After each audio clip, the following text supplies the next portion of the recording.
お待たせいたしております。タカでございます。あら、なんか、ケーキがたくさんありがとうございます。そんな今日いっぱいケーキをもらっても、まだ私誕生日じゃないよ。何それを俺にもっと太れってことですか？今日は、ごめんなさい。フライングの方が結構多いですね。1番、サイクスさんかな？違う。あれどこだ？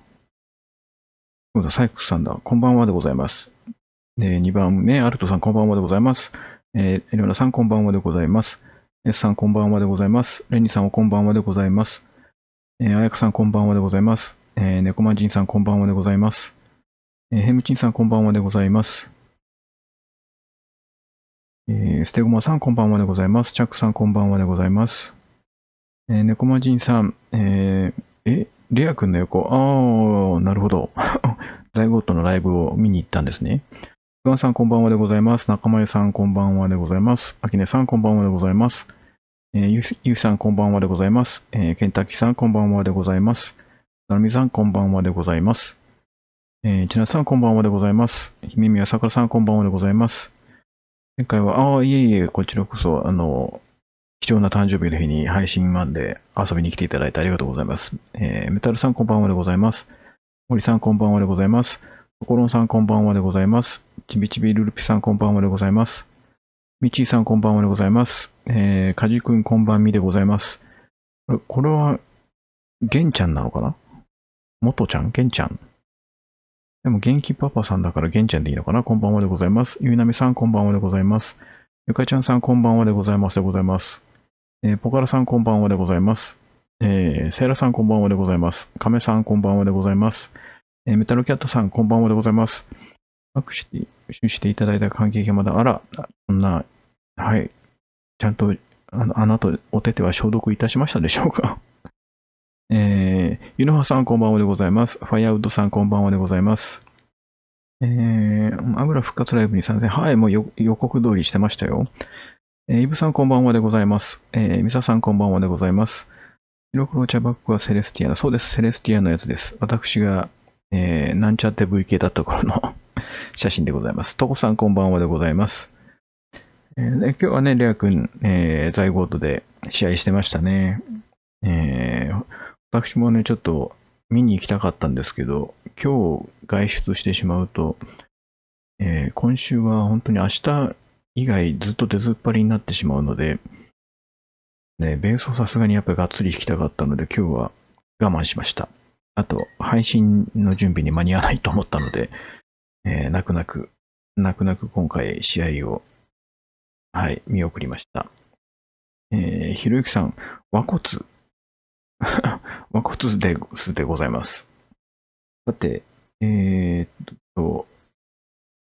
いついたかな？多分追いついたよね。では、始めていきましょうか。ジュリンコさん、こんばんはでございます。毎日、時間があるとき、お家にいるときは、基本、なんだろう。まあ結構ずっと弾いてることが多いので、なんだろうな。まあ今ね、まだ瀬取りも決まってないし、本当に自由な練習、なんだろう、内容を組めるときは、そんなに短いときで4時間かな？多分。4時間から6時間が短いときで、長いときは多分8時間から10時間。で、ツアーとかレコーディングが迫ってくると、だいたい12時間とか14時間弾いてる感じですかね。多分、うん。昨日も結局ね、終電間際で帰ってきて、もろもろこうやらなきゃいけない作業とか終わったのが2時ぐらいだったんですけど、そこからちょっとベース弾きたくなって、結局7時まで弾いてましたね。クレハさんこんばんはでございます。さあ、では、始めますよ。100多分18回目だと思います。安値リスタートでございます。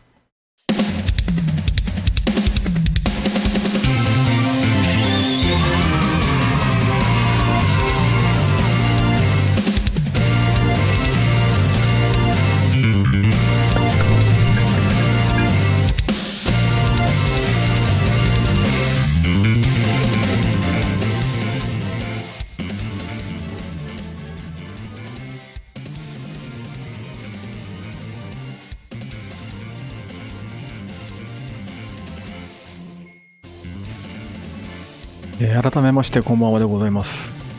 ガルネリウスのタカでございます。今日なんか寒くないっすか？服装を間違えたかもしれない。なんか、若干寒いよ。さっき慌ててホットカーペットつけちゃった。すいません、ありがとうございます。まだ始まったばかりでございますよ。いやー、なんか暑くなったり寒くなったり大変ですよね。ちょっとね、なんかいっぱいなんか花火とかね、拍手はわかるんだけど、なぜこんなにもケーキをいただけるのかな。何なんだろう。やはり素晴らしい演奏、努力の賜物。いや、そんな、なんだろう。好きだから弾いてるだけですよ。だって上手い人もっと弾いてますからね。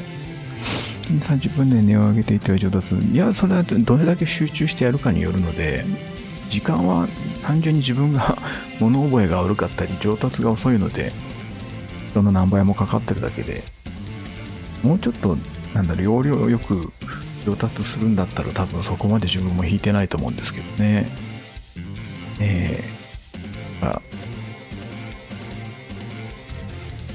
本当にお疲れ様です。そういうことなんですね。ニコ生時代か。ニコ生はね、本当にね、全然、こう、関わってなかったから、そこら辺の用語はわかんないんだよな。佐藤さん、こんばんはでございます。今日18度。そうか、最高がってことだよね。なんか、日が落ちてからかな。今日、スーパーに行ったら、出かけた時の上着を洗濯を間違えて、めっちゃ寒かったですよ。もうすぐ夏かと思ったのに。S さんとこは暑かったの？そうなんだ。きょんさんこんばんはでございます。練習量っていうかね、ほんと自分が不器用なだけなんですよ。上手い人はもっとね、多分半分ぐらいの時間で同じ成果が上げられると思うんですけどね。そのぐらい高レベルの演者でもそのぐらい練習。自分がダメな演奏者がね、ダメだから時間かかるんですよ。本来であればその曲の覚えとかね、フレーズの練習にしても普通の人はもっとね、半分以下の時間で習得できると思うんですけど、自分は本当ねダメなんですよね。そこら辺本当に時間かかるので、その何倍もやらないと人と同じ成果が出ないんですよ。だからね、痛みは全然大丈夫ですよ。まだ背中の一部が張ってるなっていうのはストレッチするときわかるんですけど、とりあえず痛みがないので、いろいろ筋トレはやっておりますが、今週ちょっと出ずっぱりなので、ストレッチは一応3日ぐらいできたのかな。でも筋トレ全然1日ぐらいしかできてないんでね、明日はちゃんとやらないとと思っております。スイーツが好きだからケーキがいっぱいもらえるのかな。そうか。配信でもらうケーキは太らないからね。いくらいただいても。スーパーが寒すぎてお買い物中にお腹をこらました。屋内入ると、これからの季節、嫌がらせかっていうぐらいレインボーを聞いてるとこあるじゃないですか。炎天下、真夏で炎天下外歩いてて入った時はいいんだけど、5分ぐらいすると凍えるようになるからね。電車もそうだけど困ったもんですよ。シュウさんもめちゃくちゃ練習されてるみたいですね。シュウ君はね、本当にね、同じね、シュウ君が例えば同じように8時間練習したとして、上達というか、得るものが自分の3倍、4倍以上あるわけですよ。だからね、そこはね、自分がシュウ君並みに、密度のある練習といいますか、身につけるためには本当に丸1日弾いても追いつかないんじゃないかと思いますね。今日のセトリ決まってない。そうなんです。まだ連絡来てないのでもう連絡がないってことは多分俺参加しなくていいんじゃないかなと思いますよ。ナルナライブで演奏する歌う側も聴く側も緊張するね。まあ緊張しますよ。人前に出るのは特に緊張しますよ。29日、まさきナイト。おー、楽しんできてください。ちょっとだけ浮気して、いやいやいや、そのカジ君はもともとまさきさんファンでしょ。聞いたよ。まさきさんファンなんでしょ。なんか、まあね、まさきさんとか小野さんファンなんでしょ。ガルファンだけど、私のことはついでですよね。知ってますよ。こんなの。カジ君は、あれでしょ。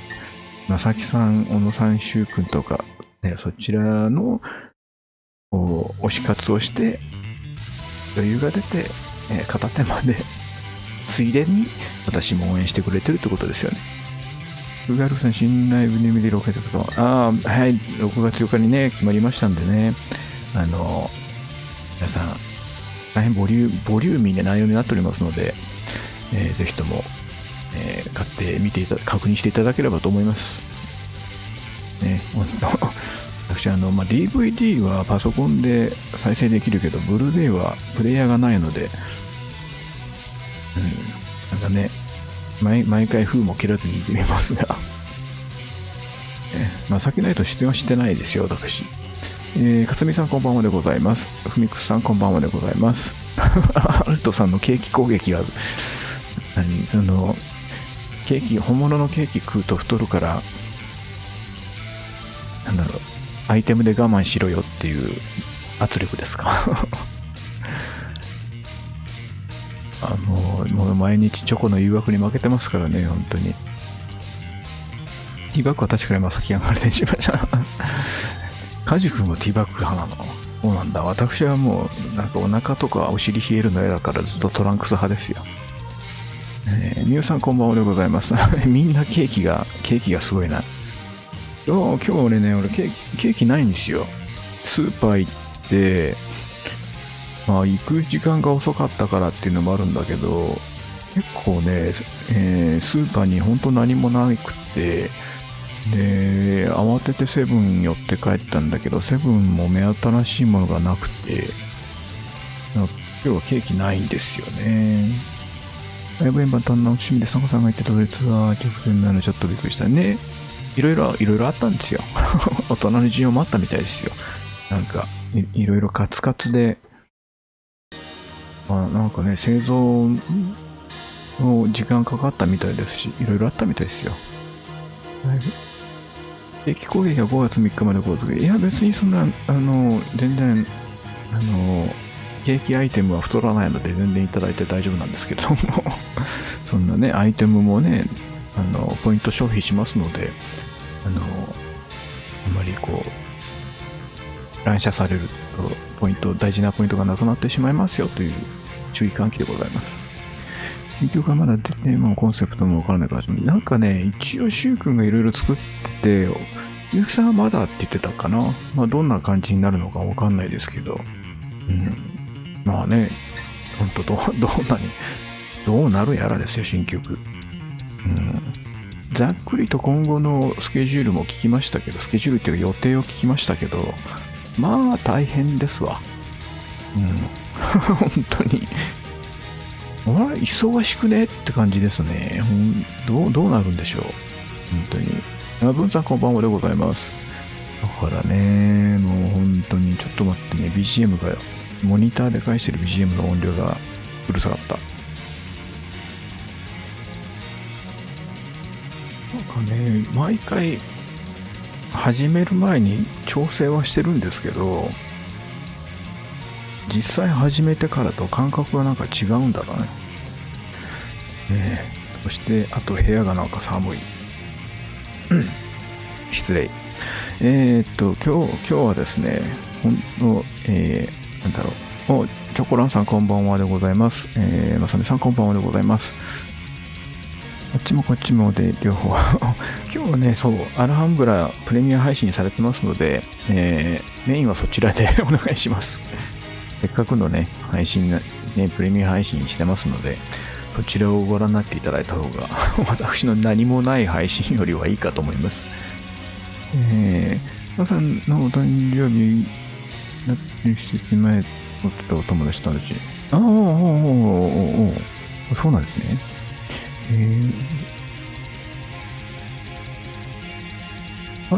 まあ私は、まあ正確に言えば私5月2日ですけどね、ゴミの日わかります。はい、それはよく言われる人ですね。私の知り合いでも5月3日の誕生日の人いますけど、自分でゴミの日って言ってましたからね。5月3日はキティちゃんのボーイフレンドダニエルの誕生日やね。詳しいな、それの。そうよくご存知で。まあそんな感じで今日は、ケーキがないので、こんな感じになっております。ちょっとね、今まで食わないものを買ってみました。食ったことないものを買ってみました。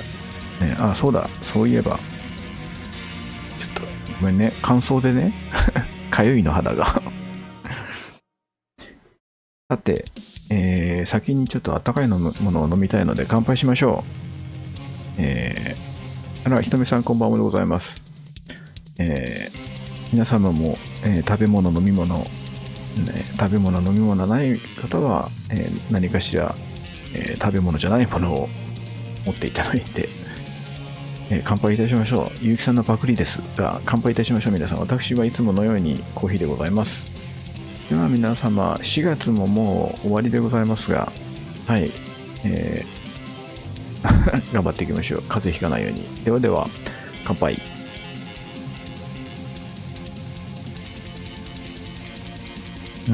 入れたばかりのコーヒーがもう冷めてきてる。やっぱ今日寒いよね。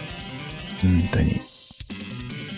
バーガトリちょっと前にガル好きになって、よく起こる中、浅いファン、浅くないですよ。ガルですが、こんな早くしてツアーと思わず。そうですね、ガル、もともとはショートツアーとロングツアーで2回やってましたからね。あずき茶、あら、なんか美味しそう。黒豆茶、みんなおしゃれなものを。味噌汁、たまりそう。いいな。お腹減るね。お水はね、たくさん飲んだ方が本当にいいんですね。私、お水だけってあんま飲めないんだけど。キウイで乾杯。キウイってフルーツのキウイ？ああ、いいね。美味しそう。ウーロン茶で乾杯。いいね。最近はね、ウーロン茶ばっか飲んでますよ。この前のゆうきさんたちとの飲み会では途中ジンジャーエールも飲みましたが、生チョコパイいいですね。いいですね。水で乾杯。水の人も多いな。三ツ矢さんクラシック。これ復刻したやつですかね。この前、昨日か買って飲んでました。中村美沙さんこんばんはでございます。出遅れてないです。始まったばっかりです。多分30分後、1時間後に来ても同じことだ。何もしてないので、赤ワインで乾杯おしゃれだな。何なんちゃらそば茶。字が読めない。乾杯。なんか、みんなおしゃれなものを持っとる。プリンで乾杯。いいね。ハトムギ茶で乾杯。いい。ハトムギ茶美味しいよね。じじいは放置だよ。そんなこと言われたら俺、おじいちゃん緑茶好きな私は、漏れなくじじいでございます。脱炭。脱炭って言うんだ。脱炭そば茶。多分飲んだことあるんだろうけど、知らずに飲んでると思います。で、そんなこんなで、今日はですね、買ったことがなかったプチテラミスとプチモンブレンですね。で、なんか、期間限定って書いてあったので買ってみました。なんかね、こういうビール。こんな感じのやつ。ちょっとね、さっぱりしようと思いまして。スーパー行ってさ、なんかうちの近所のスーパーの買いに来るお客さんが最近スイーツを買うようになったのか、私が時間行くのがいつも遅すぎるのかわかんないけど、本当にね、ないんですよ。何も残ってねえとかって思って。これスーパー、今回ね、セブンで行ったけど何も買わなかったんですよ。スーパーで買って、慌ててセブンに行ったんだけど、セブンもね、なんか食べたことのあるやつばっかりで、新しいもの何もなくて、しかも数が少なかったんで、結局今回はスーパーのみです。はい。第二リズム隊は笹団子を食らったのがそうなんだ。なるほどね。じゃあ、猫まじいさん、罪人のリズム隊が喉を詰まらせるように、脅かしといてあげてください。ティラミスはケーキじゃ、ティラミスはケーキじゃないですよ。だってこれ、なんだっけ。なんか、プリン系のやつだもん。ほら、ケーキじゃないよ。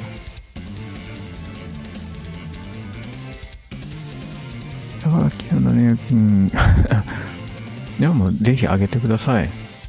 多分、罪人の時は、多分、もうとんでもなくいやらしい食べ方してくれますよ。10の時はとんでもなくドラマティックに食べてくれてると思います。はい。そんな感じなので、もうとっとと食います。お腹減ってるので。何から行きましょうかね。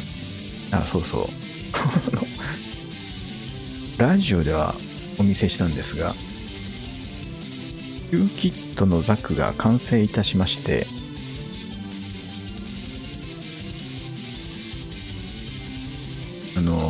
まあ、合わせ目消し頑張ったんですけど、綺麗に消えたところと綺麗に消えてないところがあるんですね。で、もうフルで塗装しようと思ってたんですけど、結局部分塗装にしました。心折れました。ただね、キューキットはね、作っててやっぱ作りがいがあるというか楽しいです。なんか手間がかかるからよりはい。で、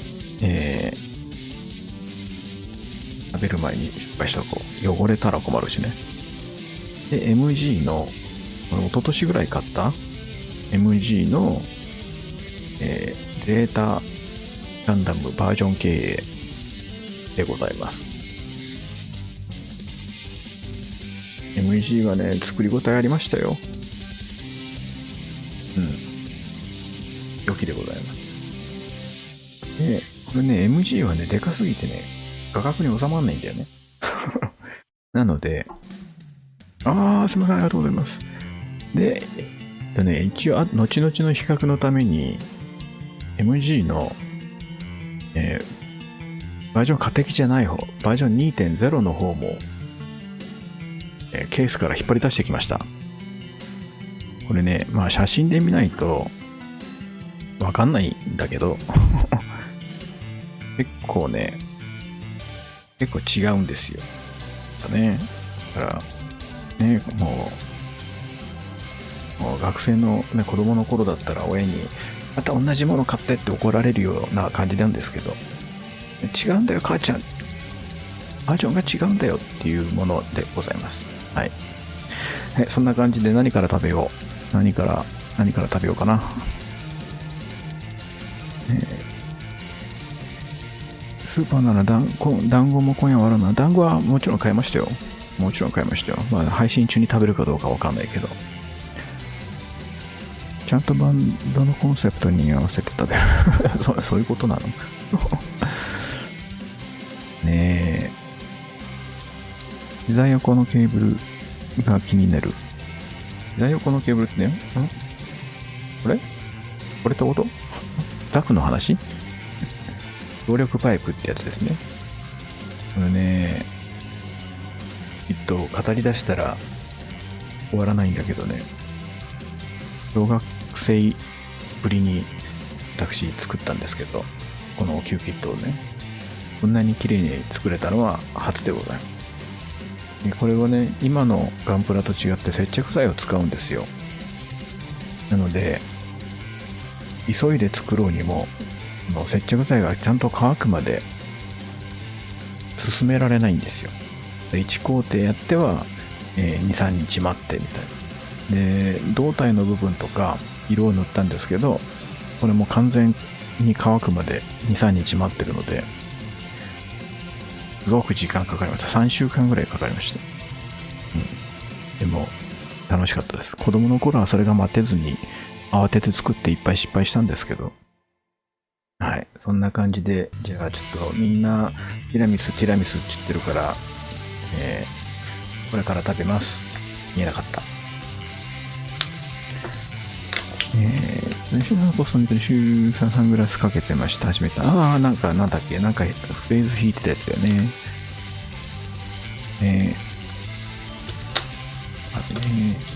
ほんと、この、河内晩柑っていうのが、ちょっとね、美味しそうで。なんか最近、みんなに音聞こえてるかな。上の人の生活音がね、入るようにってね、うるさくなってね、知らない間に住人が変わったのかなと思うんだけど、歩く音とかもね、どしどし言うようになって、前、自分が入った後に上の人が一回変わって、最初自分が入った時の上の方は、自分と生活時間が全く違うから静かっていうか、おそらく自分が起きてる時間と向こうが起きてる時間が完全にずれてたのか、全然音気にならなかったんですよ。で、その方が出てって、新しく入った方も、すごく、気を使ってくれてるのがすごく静かだったんですけど、ここ最近ね、やったらうるさいんですよね。知らない間に人が変わったのかもしれない。そんな感じでございます。いただきたいと思います。柑橘系はね、私大好きなんで、楽しみでございます。伝わるかな、この、体に悪そうな色。ね。いただきます。皆様も美味しいもの食べて、まったり見てください。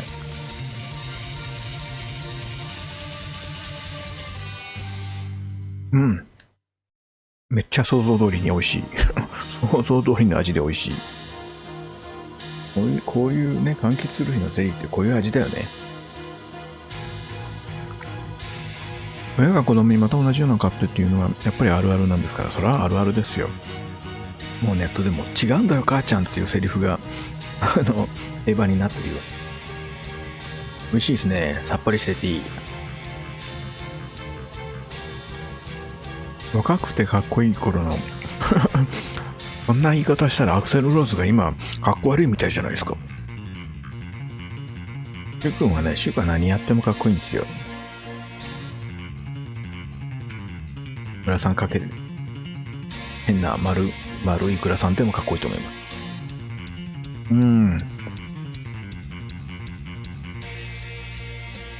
す。いいね、このさっぱり、ちゃんとね、キウイも入っております。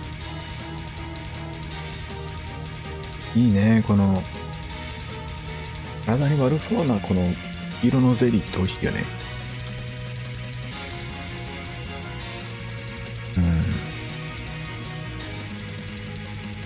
うまい。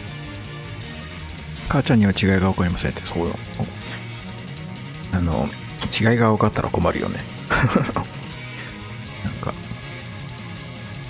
子供より詳しかったらちょっと困るよね。隣上の階の住人が探していて、そうなんですよね。特に夜遅くにドタバタ歩かれたり、いろいろ生活音が聞こえてくるとね、美味しい。なんかフルーツが入ってるから余計美味しい。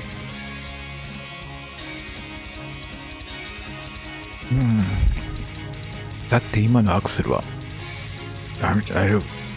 今のアクセルもかっこいい。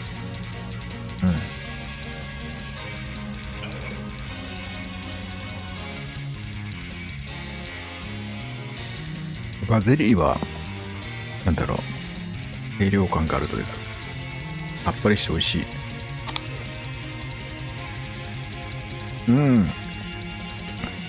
なんか、これプチって書いてなかったけど、プチだね。あっという間だ。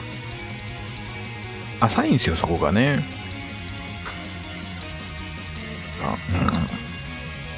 もっと食いたいな、これ。シュウさんが在ごとに試合にサプライズ出てる。在任、シュウ君は在任かもしれないけど、私在任じゃないからな。私、冤罪なので、出れないですよ。どっちがいいですかね。このプチシリーズ。シカゴフロンティア、そのゼロのりょうくん。りょうくんも多分在任なんだろうから。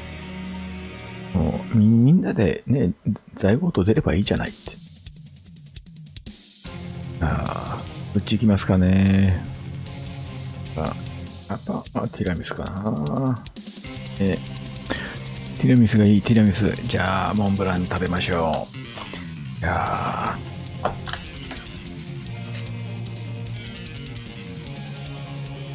で、この、もうなんなら一口でいっちゃいなよっていうぐらいの小さいモンブランですね。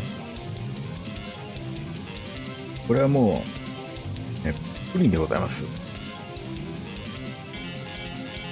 すいません、ありがとうございます。ただ食べてるだけなんで大丈夫ですよ。美味しそうでしょ。うん。美味しい。このプリン部分が滑らかで美味しい。そしてしっかりモンブラン。ほっとする。見るモンブラン。いやいや。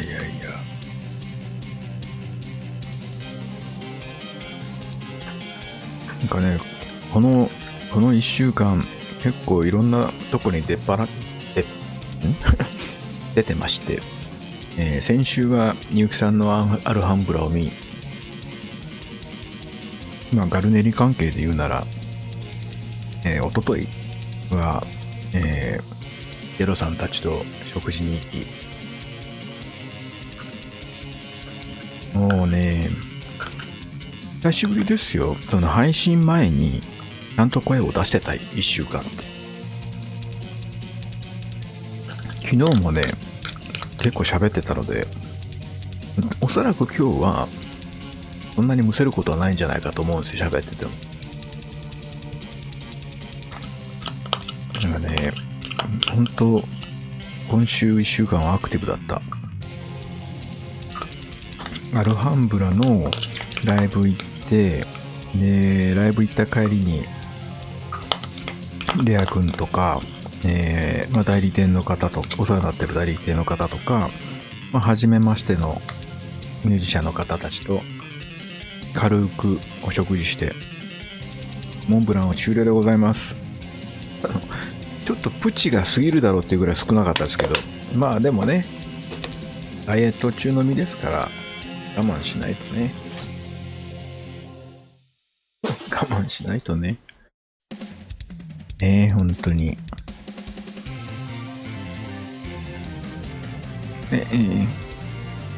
今日の大きいお茶箱は女装ではないですよ。セレスティアっていう私が昔やっておりましたバンドの時のの写真でございます。どちらも白黒のやつもそうですけど、VK っぽく売っておりました。加工バリバリでございます。当時若かったのでお肌はピチピチだったんですけれども、それでも、いろいろ肌も加工しております。もう当時多分、アーシャをちゃんとアーシャを取ってもらったのって初だったんじゃないかな。それまでアーシャ専門のところでは取ってなかったから、でもうこっちが何も言う前にいろいろ加工してくれて別人になりましたね。素晴らしいと思いました。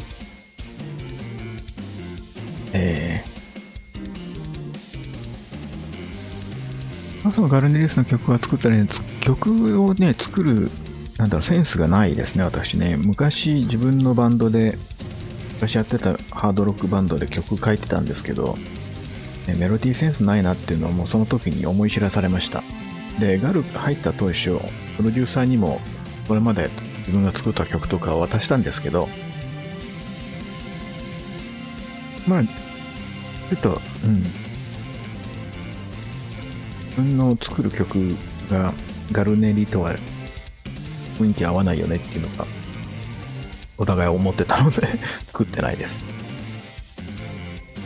うめえ。これうめえ。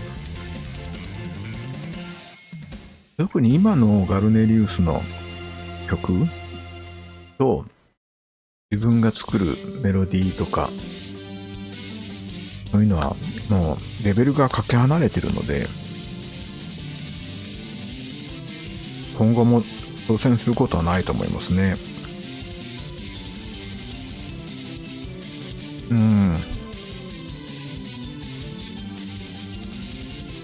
一口じゃなかったらそりゃそうですよ。そんな配信中にそんな明日ないことできないですよ。インディの村、ジョルさんと言った中華さん。まだそこはね、前に大聖画さんと飲みに行った時と同じお店なんですけど、よかったですよ。キャロネルリキだとインカネーション、なるほど。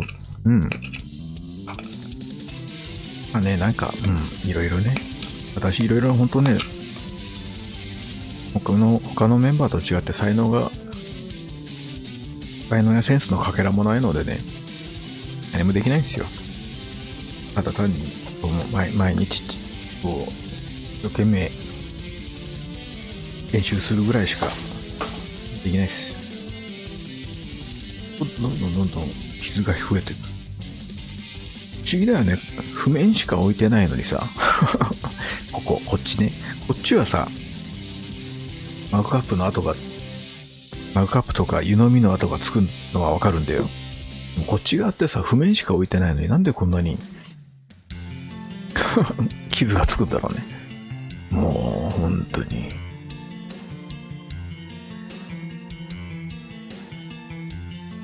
ちょっとね、塗ろうかと思ったんだけど、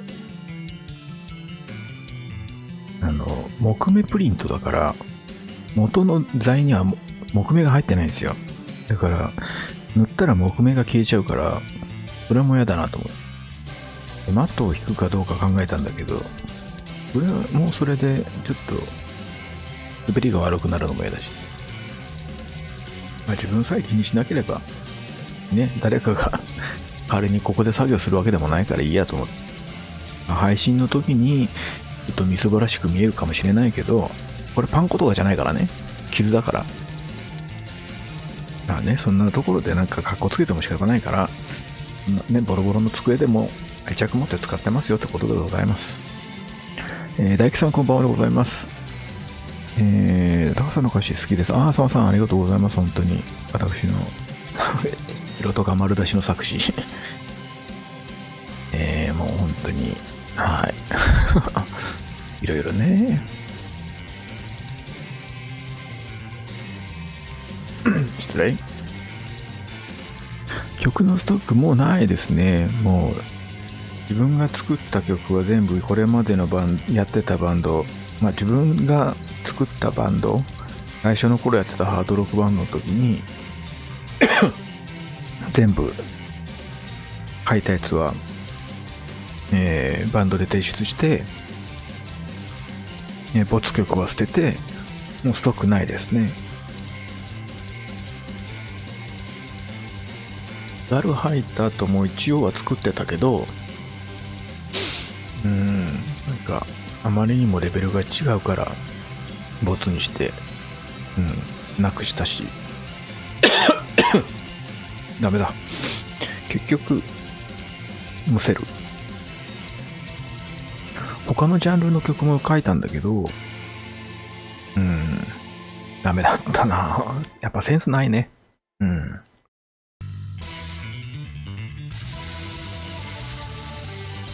アナが作った曲パーカットにしてる。別に私が作ってないと、フォロワーズは歌詞を書いただけですよ。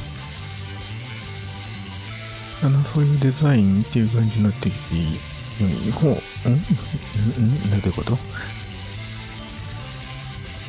ここがね、もうちょっとハゲハゲになってくれれば諦めがつくんだけど、木目が見えてて木目がっていうか、その木目プリントがあって傷があるのがね、まあいいんです。別に誰に見せるわけでもないから。リメイクシート、そんなのがあるの？父親と一緒にティラミス食べてたら、はい、下の一口味わってて目を離して次に一口の最後に父親が食べてたグのティラミスがきれい。なんかね、男の人って別に言い訳じゃないですよ。男の人ってあれですよね。我慢できないんだろうね。あっという間に食べちゃいますよね。さんから心境を渡されてどうリリースするのか結構あれいや、そうでもないですよ。もうあれですね。もう、ゆきさんもしゅうくんもかなり完成度の高い、デモをくれるので、ほぼなんだろう、ベースラインに関してはちょこちょこいじりますけど、曲を大きく変えるようなことはしたことないですね。逆に高さんは自分下げすぎって言ったし、そういうことではないんですよ。周りを見ればよくわかるんですけどね。音楽学校行ってた時もそうなんですけど、やっぱりね、周りの自分結構年上だったからですけど、自分は大学卒業して日本帰ってきて音楽学校行って、周りの子は高校卒業して入ってるから、自分と同い年だった生徒は1人2人かな。で、同い年の子、年下の子たちがいっぱいいて、その中で一緒に学んで、若い子はもちろんだけど、同い年の子でもやっぱりみんなコツをつかむのが早いというか、上達するのが早かったですよね。その時に思ったんですよ。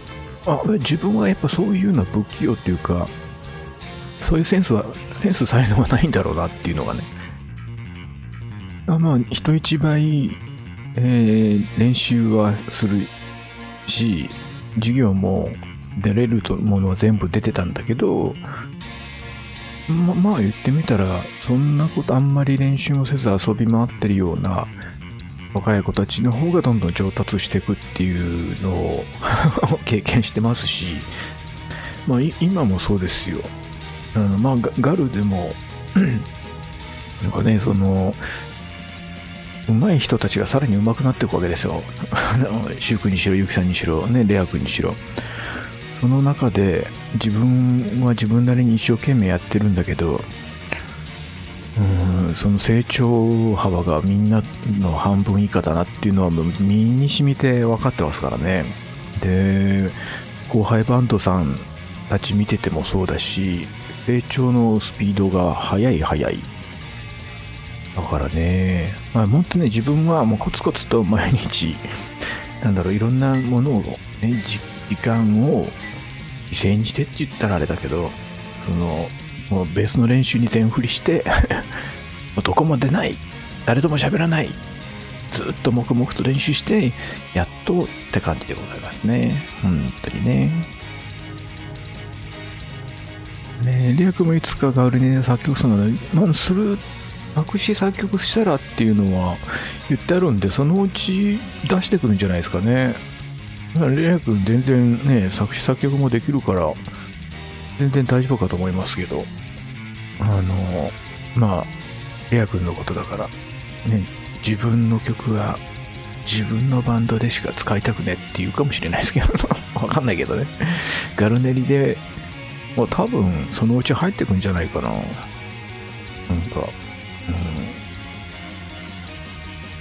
ドラマーが作ると結構とんでもない難しい曲になりそうだから、優しい曲じゃないとボツにしてもらうかもしれないけど、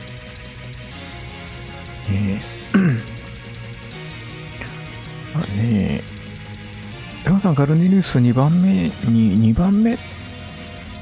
っていうか、いろいろバンドをやってましたので、サポートで入ったのもあるし、上京して最初に作ったバンドが一番長いのかな。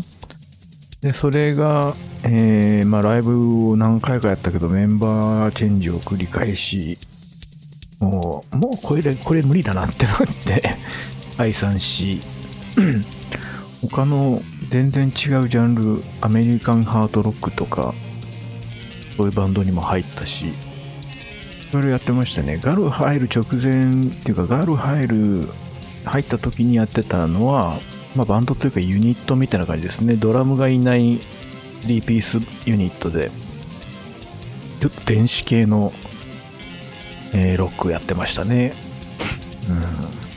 もう東京出てきて最初のバンドは自分で作ったバンドなので、入ったというよりはまあハードロック世紀末みたいな、バンドがやりてえっていうので作ったバンドですね。フォロワーズ、さすがにベースソロは高さん先、まあベースソロに関してはね、自分でやってますけど、曲自体はシュウ君が作ってますので、歌詞を書くとき何かこだわり、まあ基本はその作曲者、シュウ君がこういう感じのテーマで書いてほしいっていうのを渡されるので、特にコンセプトの時とかは、細かな設定があったりとか、結構曲によって大きくなんか怒りでっていう一言で言われる時があれば、こういう感じでこういう雰囲気の流れでっていう細かく設定されてる時もあったりするんで、それを意識して書いてますね。で、自分のこだわりとしては歌詞の中に必ずお遊びポイントを入れてあって、それを誰にも言わずに、自分だけ、何も知らずにこう歌ってる小野さんを見ながら北総演でるっていうのが私のこだわりですからね。必ず少なくともワンポイントそういう遊びを入れてますね。誰にも気づかれないような遊びを入れてます。はい。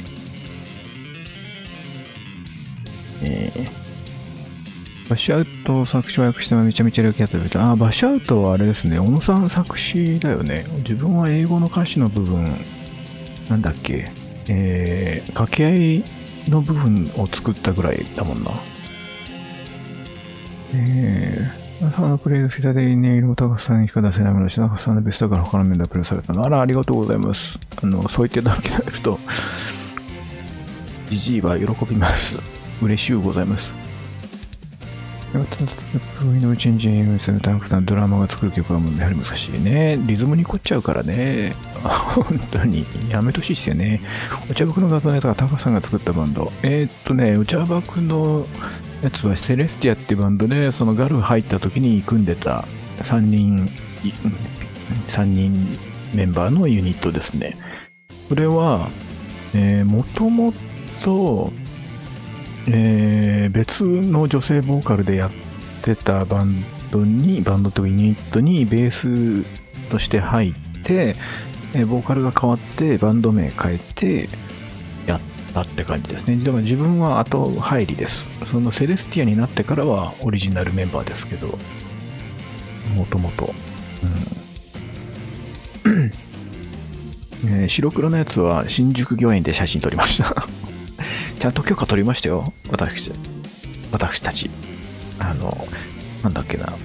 白黒のやつは多分秋か冬かな、寒い思いして撮って、御苑でね、2回写真撮ってるんですけど、最初の白黒は秋かなんかで寒くて、もう1個のやつはアルバムジャケットの撮影を兼ねて、撮ったんですけど、その時は真夏で汗だくになりながら撮ったのを覚えてるかな。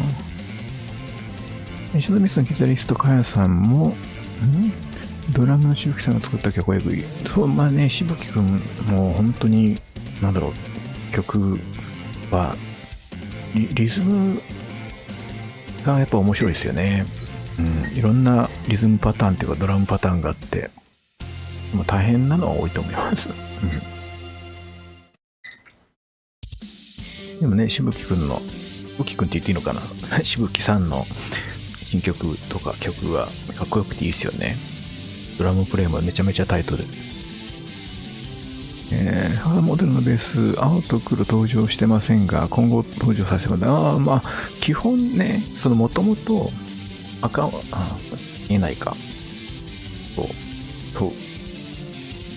赤と白というかシルバーが、メインとして制作してもらってるんですよ。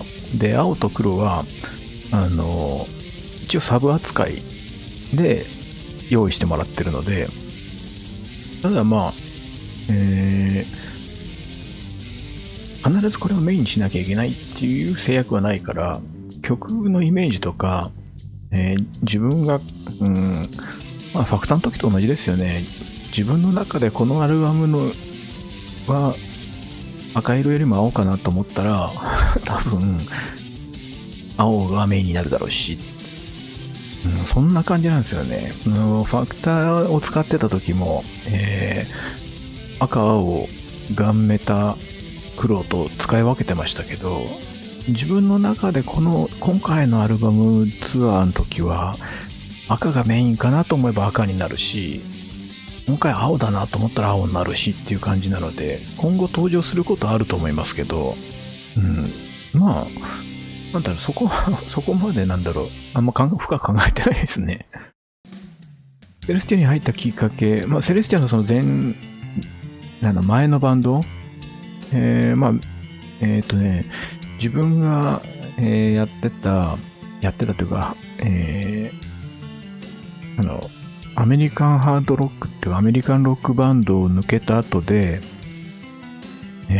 なんかどっかやりたいなと思って探してて、でそこに入って、なんだろうな、曲書きに行ったからそのバンドに入ったんですよ。ユニットに入って、でボーカル変わった後も、解散にするにはもったいないなと思ったから、ギターの子が作曲をしてたんで、その子にちょっと続けようよっていう話をして、じゃあボーカル新たに探しましょうって2人で探して、入った女の子と共にセレスティアを組んだって感じですね。それの7弦曲演奏コンプリートするまであと1曲。あ、そうなんだ。じゃあ永遠とコンプリートしないでおこう。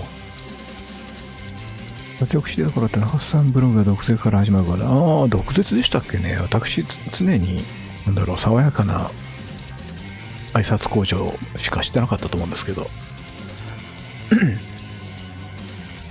それさカリスタ毒を薄め、それはね、ガルのイメージもありますし、アマチュアとプロで見る人の数も違うし、俺はもう誰に言われたからってわけではないけど、自分なりにこれはちょっとアマチュアっぽいなと思う部分は変更していきましたね。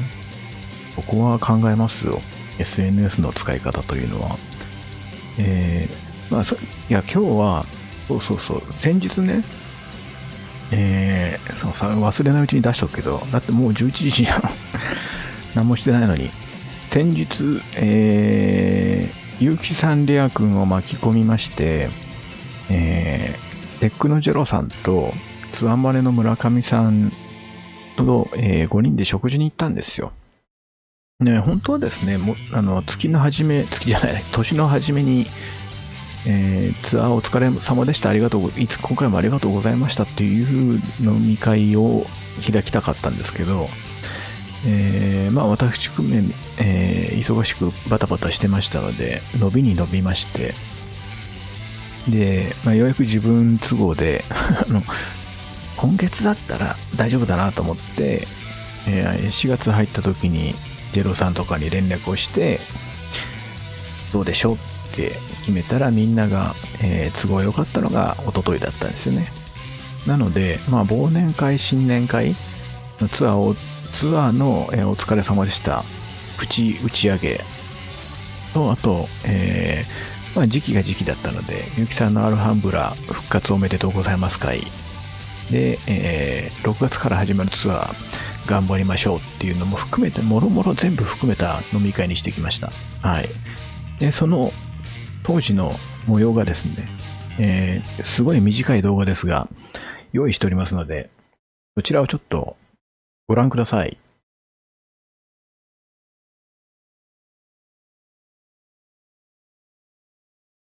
池田さんセットでね。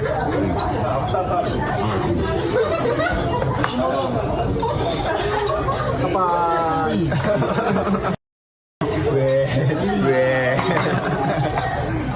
いただき。何用に撮ったんですか。20年。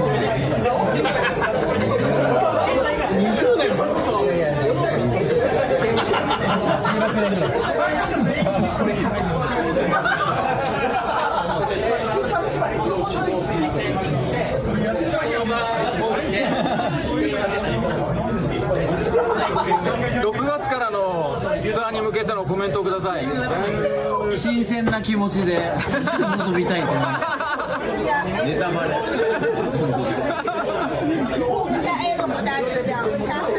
これが緑茶。本当にジンジャーエール。これジンジャーエール。ジンジャーエール、ジンジャーエール、生ビール。さっき梅酒あれ梅酒さっき俺が飲んだ。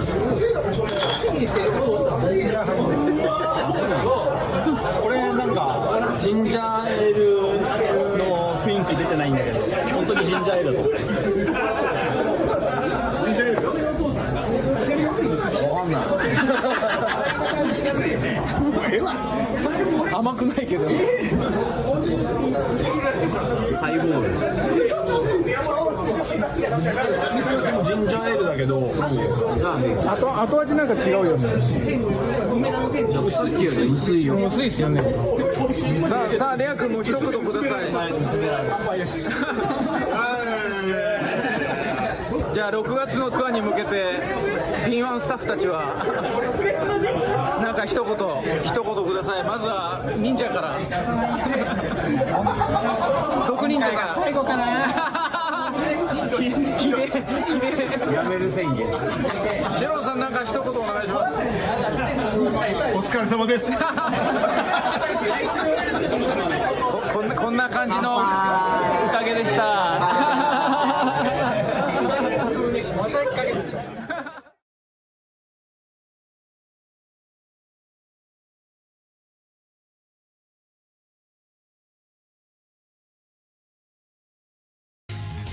こんな感じでございました。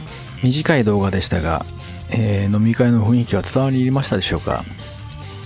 あんな感じで、すいません、ありがとうございます。あんな感じでダラダラと。結構ね、すいません、ありがとうございます。前回ね、同じお店に、お世話になってる代理店のエレクトリさん、担当の清水さんが主催してくれた再生画さんと、レア君と自分で行った飲み会の時のお店なんです。すいません、ありがとうございます。その時はすっからかんだったんですよ、お客さんが。ここ大丈夫なのと思うぐらい。でも、4月入って、その新入社員の歓迎会なのかわかんないけど、めちゃめちゃ混んでまして、結構ね、早々にって言っても、6時半から行って10時ぐらいまでは入れたけど、なんかね、あっという間にラストオーダーですって言われちゃって、前ね5時間ぐらいいたはずなんだけどね。なんか予約で結構パンパンだったんで、でも、楽しかったですよ。すごいたくさんいろいろ話してたくさん笑いました。面白かったです。なんだろうね、もうね、長いですからね、みんなね。だから、楽しく、真面目な話もしつつ、くだらない話もしつつ、で、今後の確認もしつつ、すごい楽しい、はい、だけでございました。ということで、スーパーのスイーツシリーズでございます。同じ、なんか、このね、なんだろう。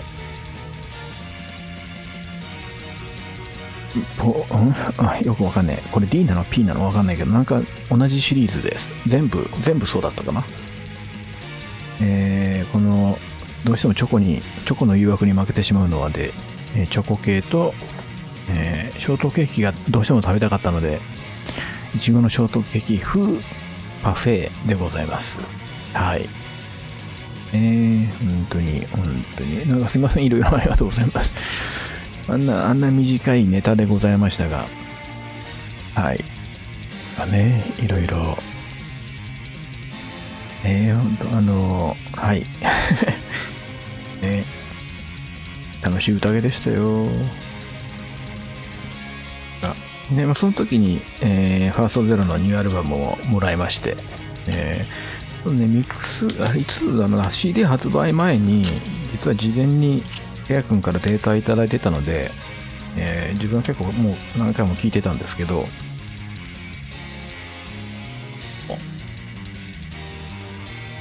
飲み会の時に現物をいただいてありがたいですよね。今日は在ゴートのライブでしたけど、来月はでそんで今度ワンマンですからね、初ワンマンって言ってたっけな。アルバムレコ発記念のワンマンね。ぜひ見に行きましょう。私は、美容院に行くので多分開演時間には間に合わないと思うんですが、終わるまでには会場に着きたいと思っております。ということでチョコいただきます。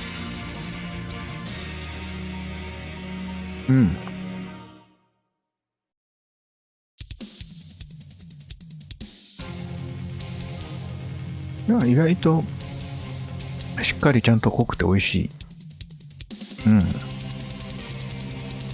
スイーツ見てるのでなんでかマクドナルド製品食いたくなってきた。まあそれは言っときましょう。自分もね、なんか無性にマクド食いてえって思う時あります。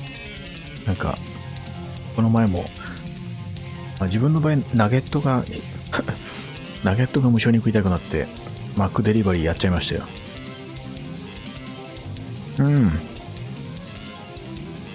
5月10日行くかまだ迷ってますから、まあもし可能であれば言っときましょう。みんなでレコ発イベントを盛り上げましょ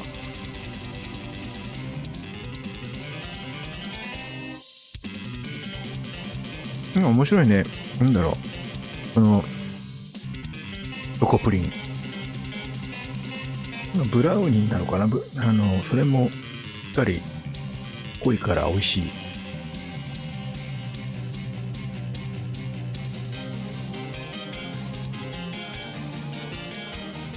前からね、高木くんには10日よかったら来てくださいって言われてて、その時からまあなるべく行くようには考えてたんですけど、どうしてもね10日にしか美容院の予約が取れなかったんで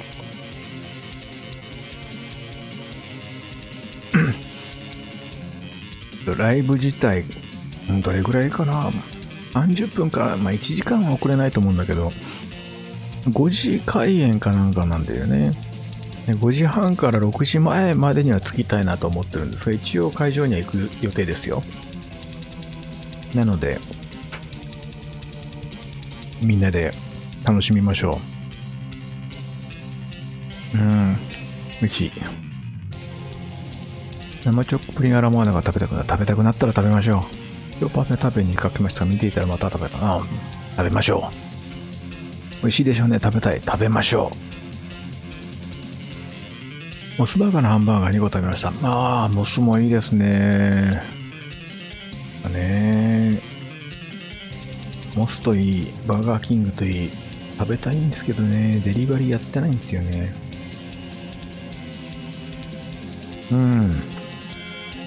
10日は103の遠くから応援する予定。ぜひ応援しましょう。みんなで盛り上げましょう。マクド派。そうですね、関西っていうか大阪ですからね。気を抜いてるとマクドって言っちゃいますね。今、ナゲット15ピース490円です。15ピース490円。マックデリバリーだと1000円ぐらいするよ。なんかもっと言っちゃ悪いけど、見た目からして安っぽい感じかと思ったら、ちゃんとしっかりチョコが濃厚で美味しかった。名残惜しい名残惜しいな、これ。美味しかった。そこはやっぱりいいね。あんま阪神ないから仙台から行きたいけど、今日変な予言が、なんかその予言不安でまだバスのチケット取ったら、変な予言何それ。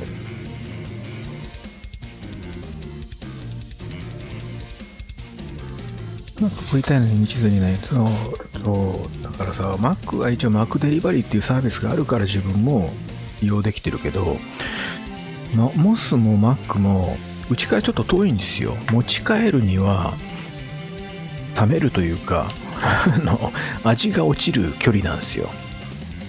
で、バーガーキングもあったんだけど、バーガーキングがいつの間にか消えてて、なくなっちゃってて、だからね、デリバリーが、ウーバーとかあんまり頼みたくないんですよ。なぜなら、委託だから。マックデリバリーは、忙しい時とか配達員を確保できない時は委託業者に頼むこともあるんだけど、マックは一応自分たちのサービスとしてやってるから責任の所在がマックにあるわけですよ。だから頼みやすいんですね。何かあった時にマックに言えばマックは対応してくれるけど、ウーバーとか出前館になると、言ってみたら配達員の責任になってしまうじゃないですか。ていうか責任がどこにあるか分かんないじゃないですか。配達員が、いやもう店で受け取った時はこうだったって言ってしまうと、なんかね、いろいろなトラブルを回避したいので、あんまりそういう宅配サービス業者っていうのは使ってないんですよ。使うのに躊躇してしまうというか。でそうこうしてたら、バーガーキングがなくなってしまって、私バーガーキングすごい食べたいんですけどね。で、モスバーガーもうちから遠いから食べれないっていう。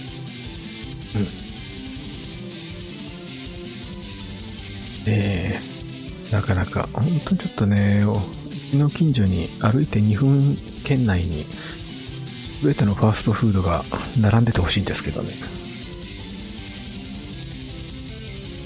さっきチョコ食べてしまったので、顔を痩せ体操した。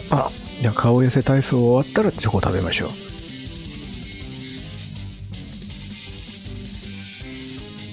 ドンデミはチョコスが乗ってるチョコプリンがへえ、そうなんだ。これドンデミって言うんだ。ありがとう。このスイーツも全部スーパーです。今日はセブンでは何も買えなかったです。っていうか、本当に買うものがなかったので。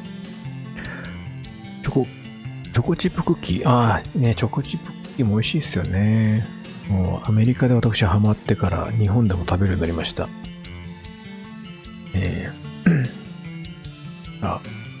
バーガーキングもモスも出来たてだから美味しい。そうなんですよ。そうなんですよ。本当に。いただきます。なんだったっけ。ショートケーキ風パフェ。いただきます。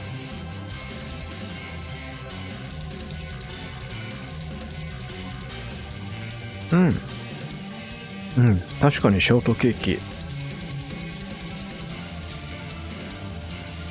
美味しい。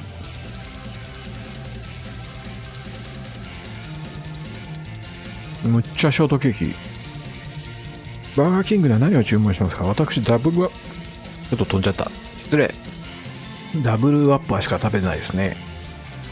ダブルアッパーと、なんだっけ、フライ、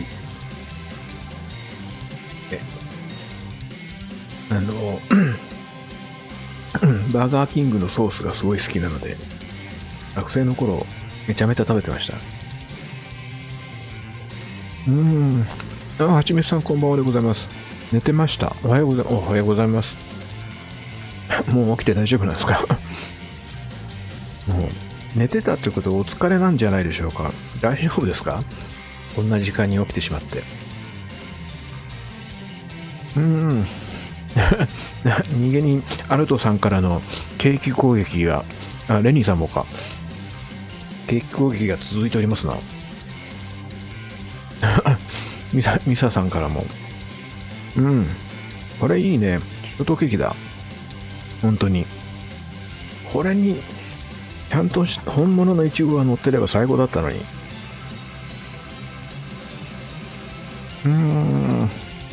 ラーメン二郎。ラーメン二郎行ったことないんですよね。基本私、外でラーメンがあんま食べないので。そのね、話も前に、大聖賀さんともしたんですけど、なんか、二郎系、家系とか、なんか、みんなラーメンが好きだから、ラーメンの話になるんですけど、ことごとく行ったことがないお店ばっかりで、なんかね、いつかは行きたいと思うんだけど、ラーメン食べるとさ、汗かくんですよ。汗かくのが私人一倍嫌いなので、あんま外食ではラーメン行かないんですよね。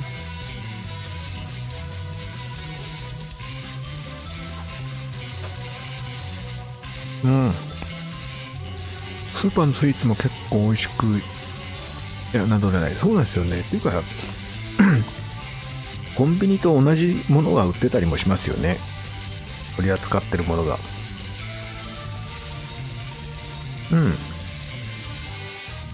これ、いちごが入ってて欲しかった。なんか、本物ね、ジュレとかじゃなくて、いちごが入ってたら本当に普通にショートケーキ。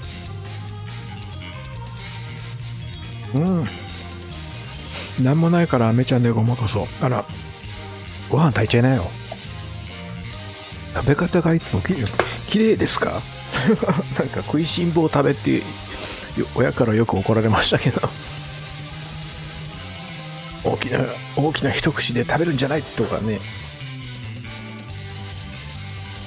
あなたの食べ方は子供っぽいって昔学生の頃に当時付き合ってた彼女に言われたことがありますね。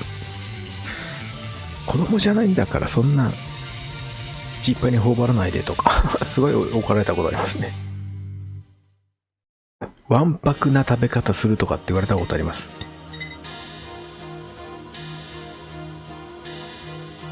東京のラーメンはスープがぬるくて、そうなの？自分が行くとこなんかいつもいろいろ、猫舌だからかな、自分が。もう食べてると汗だくなっちゃうから嫌なんですよね。お家で生ラーメン作って食べたりはしますよ。ていうか、ツイキャスのキャンペーンで、ラーメンとハンバーグが当たりまして。で、なんか九州の食べ物の、キャンペーンだったのかな。で、その九州の豚骨なんとか風とかっていうのが2個ずつ、2個ずつ5種類あって、でそれを1種類食べたんですけど美味しかったですね。基本なんだろうな、なんでも味は気にしないんだけど、一番好きなのは醤油味なんですよね。ただ最近ハマってるのが、カップ麺でスーパーカップってあるじゃないですか。スーパーカップの豚キムチってあるじゃないですか。あれの袋麺っていうのがあるんですよ。スーパーカップ豚キムチの袋麺。あれにハマってます私最近。あれがすごく、好きかな。なんか、ラオウとか、カップよりもね、ラオウもそうだけど、袋麺タイプの方が美味しかったんですよね。まあ、マルちゃん製麺とかも美味しいのもあるんだけど、最近のっていうか、こだわってるやつって、麺が中途半端に生麺タイプだったり、こだわって美味しくなってたりするじゃないですか。スーパーカップの、その豚キムチの袋麺は、いわゆるインスタント麺なんですよ。こだわってはいるんだろうけど、いわゆるそのなんかまるで生麺みたいなそういう歌い文句じゃないやつ、もう完全にカップ麺なんですよ。それが美味しいんですよね。やっぱなんかジャンク食いたいなと思ってる時に、やっぱジャンクの麺が出てくれるとありがたいというかだからね、もし見かけたら、食べてみてください。スーパーカップの豚キムチ袋麺タイプです。3食分入ってるのかな。お買い求めやすいというか、お試ししやすい3食分入りでございます。なんかね、この前たまたまスーパーで見つけて、スーパーカップの袋麺なんてあったんだと思って買ったんですけど、意外と美味しかったです。YouTuber さんの作ったラーメンコンビニいや、スーパーで売ってる。YouTuber のやつあんま興味ないかな。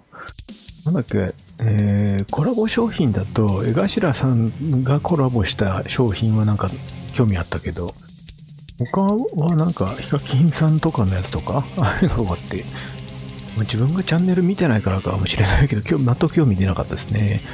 ハンバーグはまだ食べてないです。だからね、そのラーメンもハンバーグもね、ラーメンは、10食分、5種類を2食ずつで10食分あるんですけど、当然1食ずつ食べてたら足りないから、同じ味、ね、が2つずつ入ってるから、2つずつ食べてるんですよ。2袋とご飯炊いて、で、この前食べた時は、シューマイとかも買ってきたのかな。美味しかったですね。なんか、これは生麺ですけどね、完全に。ハンバーグに関してはね、焼かなきゃいけないからまだ食べてないです。で、4つあるんだけど、多分、1個だと足りないから、2個ずつに2回に分けて食べるかなと思ってるんだけど、そうするとちょっともったいない気もするから、なんかカレーの、レトルトカレーを作るときに、1個焼いて、ハンバーグカレーにしようかなという気もしてますね。なんかね、焼くのがちょっと一手間だから、どうしようかって気もあるんだけど。本当、なんかまさか、そんなラーメンとハンバーグがあるとは思ってなかったので、商品はあまり把握してなかったからね。そんな、他に何があるのか知らなかったんだけど、何回くじ引けたんだっけな。で、Amazon ギフトカードっていうか、が390円分当たったんですよ。300円分が1個と30円分が3個かな。で、なんかラーメンとハンバーグが当たったって感じですね。他に何の商品があったのかわかんないですけど、なんか意外と当たるんだなと思ってびっくりしました。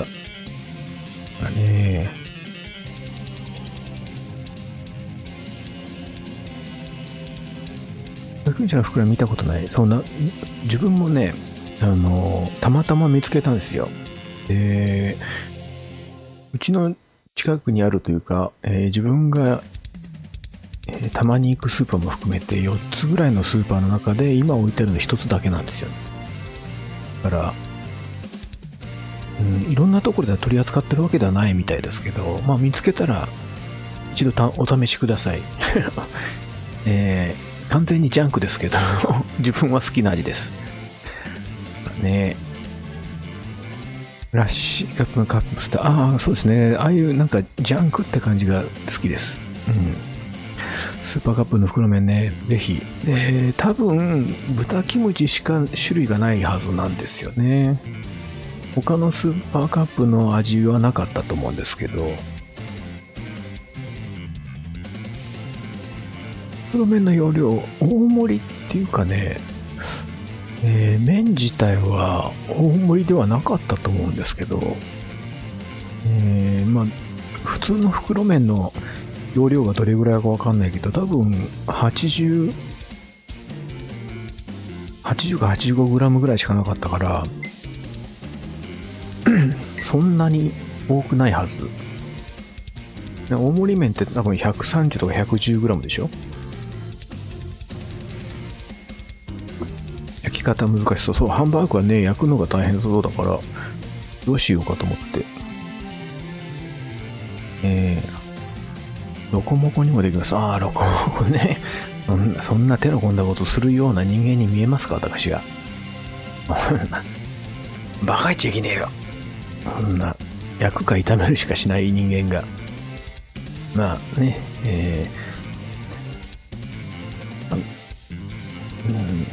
すっごい生じゃなければ、牛だし、ある程度じっくり火を通せばなんとかなるんだろうけど、ち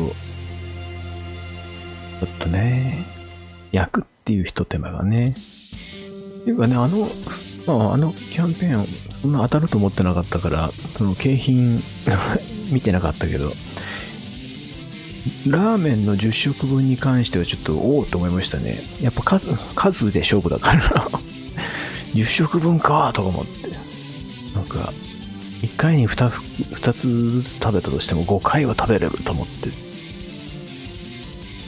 ね、まああれでなんか商品が選べないから、詳しくどんな商品があるのか見てなかったんだけど、まあでも意外とちゃんと、お肉も麺も当たってよかったなと思いました。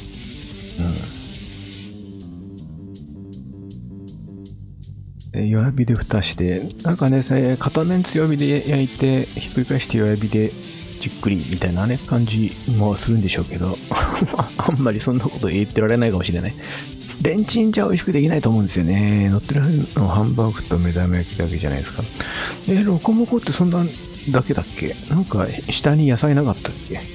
今日のおかずね、今日は、久しぶりでもなんでもないんだけど、ちょっと赤飯を炊こうと思ってるので、なのでまだっていうかね、今日は炊飯器をセットしておりません。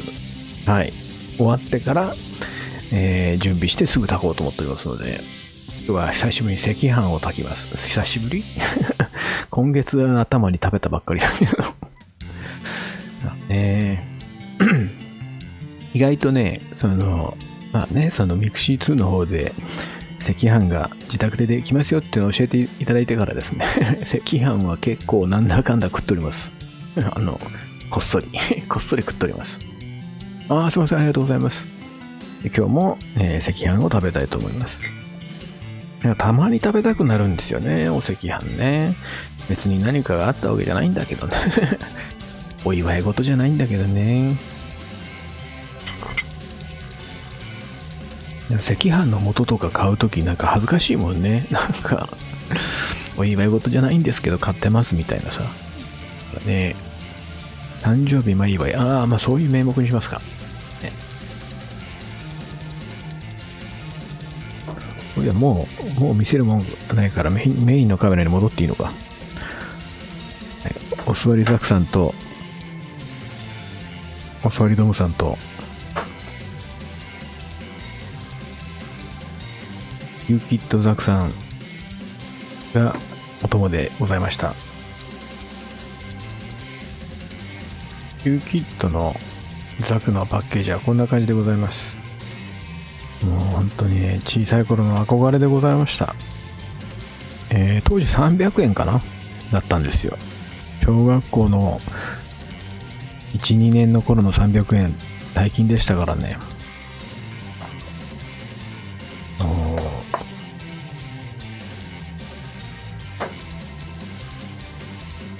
後々写真あげますが、合わせ目が消えておりません。ここも消えておりません。ここは消えておりますが、消えてるところ消えてないところいろいろあります。で、ガンダムマーカーで塗ったのでムラがありますが、こんな感じでございます。あんまり今のキットと違って可動域も稼働する箇所も多くないです。でもこれがいいんですよ。このちょっと間抜けな顔してるこのザクがね、はい、こんな感じでございましたいや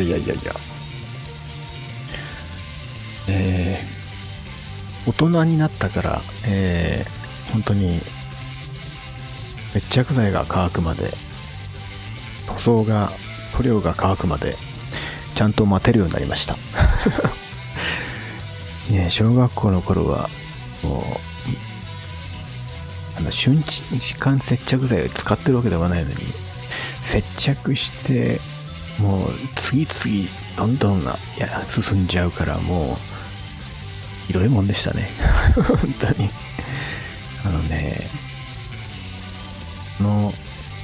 なんだろう、普段ね、今のキットは本当にすぐみって何も改造もしない必要最低限の塗装だけで、本当にそのまま作ってるだけだから、なんだろう、まあ、本当に1日でできちゃうわけですよ、作ろうと思えば。で、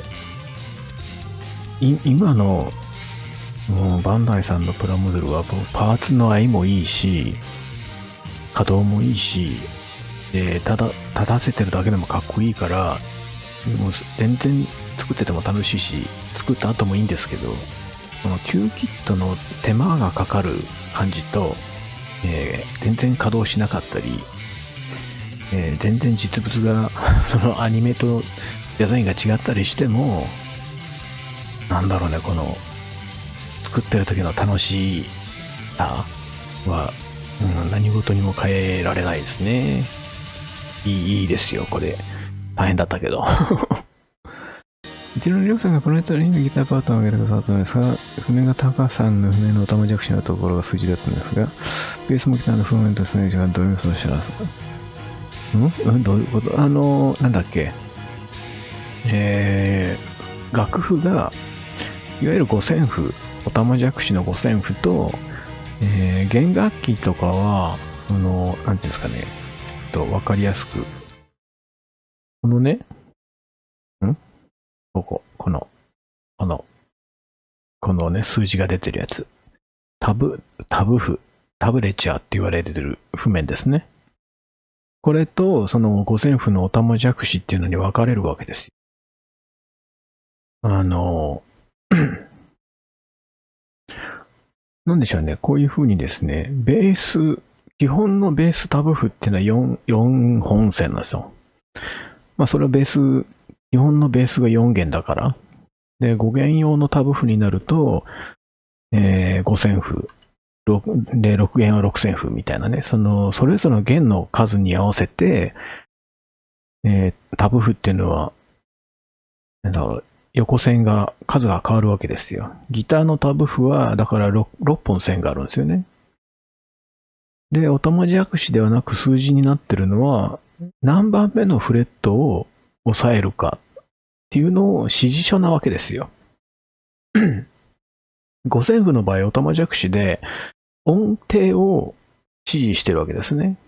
ドレミファソラシドで、これを、まあ、一小節目頭の一拍目はどうですよとか、次はレですよみたいな感じなんですけど、タブ譜っていうのは、まあ、何弦の、まあ、例えばこの今画面に出てるやつで言うと、一番最初はベースで言うところの4弦の3フレット押さえますよっていう、そういう指示が書かれてるものですね。その違いですね。だからまあ、五線譜のオタマジャクシになると、音程は指示されてるけど、ここでこのドを弾きなさい、ここでソを弾きなさいっていうのになってるけど、まあ、ベースやギターのどの場所のソを弾くかっていうのはわからないわけですよ。まあ言ってみたらですね、ピアノだとか鍵盤楽器だと、基準となるドは一箇所しかないわけですよね。発鍵の、まあ、いわゆる真ん中の発鍵のドが基準となるドだったらそこしかないんですけど、ベースやギターの場合、弦が変わったら違う場所でね、ベースの場合だと、3弦の3フレットと4弦の8フレットが同じドなんですよ。まあ、2箇所ないし3箇所、同じ音が出せるわけですよね。だから五線譜で書いて、音程は分かったとしても、どのポジションで弾くのがベストかっていうのが分からないわけですよ。感覚的に、五線譜を見て音程だけで、こう、パッと弾けるっていうのもあるんだけど、どの場所で弾いた方が一番弾きやすいかっていうのを、こうやってタブ譜で指示しとくと楽なんですよね。で、自分はガルネリ入ってから、五線譜ではなくタブ譜を書くようにしたんですけど、それはですね、運指をしっかり、覚えておかないとっていうか、ちゃんと決めておかないと、早すぎて弾けなくなるからなんですよ。なので、五線譜よりも、タブ譜を私は愛用しておりまして、そこの違いですね。思い出すときも音程よりも指使い、どのフォームでどういう風に弾いてたかっていうのが大事なので、そういう意味でね、結構、ね、ミュージシャンの人によっては、タブ譜よりも五線譜を使った方が上達するよとかって言われるんですけど、それはわかるんですよ。わかるんだけど、でも毎回運指に悩むの嫌だから、なんですかね、まあ、新曲は特にね、レコーディングの時の運指、ライブの時の運指で変わるんですよ、自分。レコーディングがこうやって座って弾いてるから、この位置で一番弾きやすい運指を書いてるんですね。で、レコーディング終わってツアーの練習して、立ち練習にしてる時に、その時点で、レコーディングから運指が変わったりするんですよ。もうその時点でちょっとこっちの方が弾きやすいなとか、出てくるんで、それにちょっと修正というかアップデートして、で、バンドのスタジオリハーサルが始まって、バンドで合わせた時に、さらに改良が加わるんですよ。なんか、運指的にはこっちの方が楽だったけど、音的にこっちの方が合うなとかっていうのが出てくるんですね。運指を変えることに、弾く場所を変えることによって弦が変わるので、その弦の太さによって音の太さも変わるわけですよ。そういうのを実際に他のメンバーと合わせて自分の弾いて、こっちの方がニュアンスが合ってるなとか、ここは、2弦よりも3弦使った方がいいとか、なるべく太い弦で弾いた方がニュアンスが合うなとか、逆にその無理に3弦で弾くよりも、ちょっと細い1弦でやった方が抜けがいいなとかっていうのがあるので、運指とも相談なんですけど、いろいろ考慮した上で変えていくんですよ。で、実際ツアー始まってそれで弾いて、で、またスタジオリハーサルとは環境も違うし、で、ステージパフォーマンスっていうのもあるし、いろいろ考えた上で、そのファイナルに向けてまた徐々に運指が変わっていくんですよね。こっちの方がニュアンス出やすかったとか、こっちの方が弾きやすかったとか、なんかね、だんだん曲にも慣れてくるから、慣れてきた感覚だとこっちの方がいいっていうのがあって、それをまたアップデートしてって、最終的にファイナル終わった後が、いわゆるその曲のベストな運指になるわけですよ。それをちゃんと覚えておくとは記録に残しておかないと次のツアーとかで弾いた時にまた探らなきゃいけないから、それを五線譜のままだと分かんなくなるわけですよ。その音程しか指示がないから。でもタブ譜にしとけば、その当時考えうるベストな運指が残されてるから、次久しぶりにこの譜面を見た時に、こう弾いてたんだっていうので弾けるっていうね、そういう利点もあるわけですよ。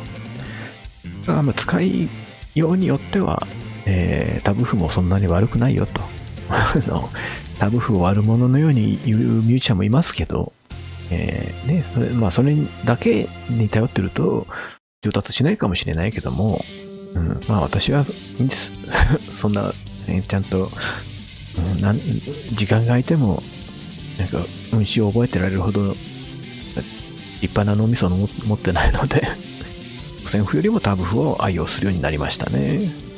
特にガルネリの曲大変だから覚えてられないんですよねそんな感じでございます。はい。弦楽器では音符の上に指番号を自分で書いておいた。そうですね。なんかクラシックの人もね、指番号とか書きますけど、自分はそのフレットの場所、運指の場所とかだけしか書いてないですけど、人によっては指番号を書いてるのもありますもんね。だから、自分もですね、そうだな、データには残ってないかな。今ちょっとデータはすぐ出せないか。タッピングとかライトハンドとかやるときに指番号っていうか指の指示は書いてたりしますね。普通にこう弾いてて、タッピングに移行したときに、この音は右手人差し指、次の音は左手中指っていうので指定して書いといてあげた方が、わかりやすい。指迷わないでスムーズにできるようにっていうので、指番号っていうか、自分の場合は、人の中薬子って書いてあるんですけど、そういう感じで指を指定するときもありますね。いろいろね、いろんな情報を書き込むのに、五線譜よりもタブ譜の方が、わかりやすいっていう時もあるんですよ。なので、五線譜は五線譜で書くのもありだし、タブ譜もタブ譜で、そういう目的、使用用途によっては十分、ずっと使えるものではあると思うんですけどね。それはもう好みの問題でもあるし、どういう使用目的があるかっていうのもあるかなと思いますね。いろいろと指番号って譜面の数字のでもその諏訪さんが言ってる指番号っていうのはどの指で押さえるかっていうことだと思うので、自分はそういう風な認識で言いますけど、そうだな、ちょっと待って、載ってなかったよな。こっちじゃないや。これはそうだな、指番号書いてるやつは載ってないな。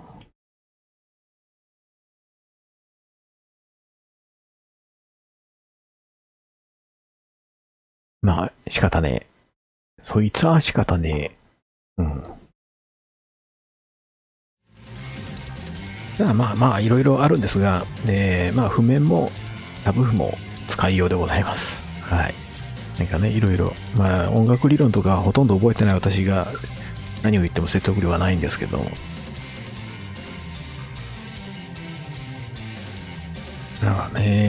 ていうかさ、もう早いね。何もしてないね。もうこんな時間だよ。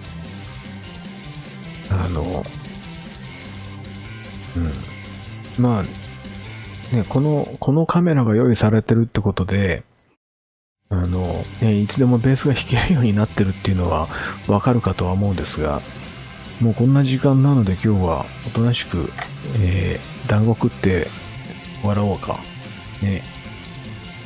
本当に。いやー、タブ譜考えた人頭いいな。本当にね、いわゆる譜面が読めなくても、全くの初心者でもすぐ弾けるようになるっていうのは、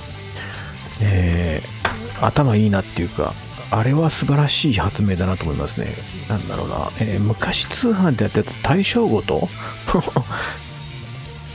本当誰が買うんだよみたいな対象ごとの譜面もあんな感じだったんですよね。押さえる指とか番号が書いてあって、パッと見るだけで、どこを押さえてどこを弾けばいいかっていうのが書いてある。そういう意味ではタブ譜って本当すごくいいなと思いますね。今日も一時期では買えない、どっかのね、地域ではこういうのがあまり売ってないという噂も聞きますが、磯部でございます。はい。サザエでございますのイントネーションで、磯部でございます。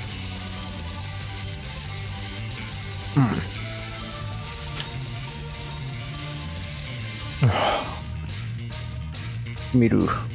美味しい。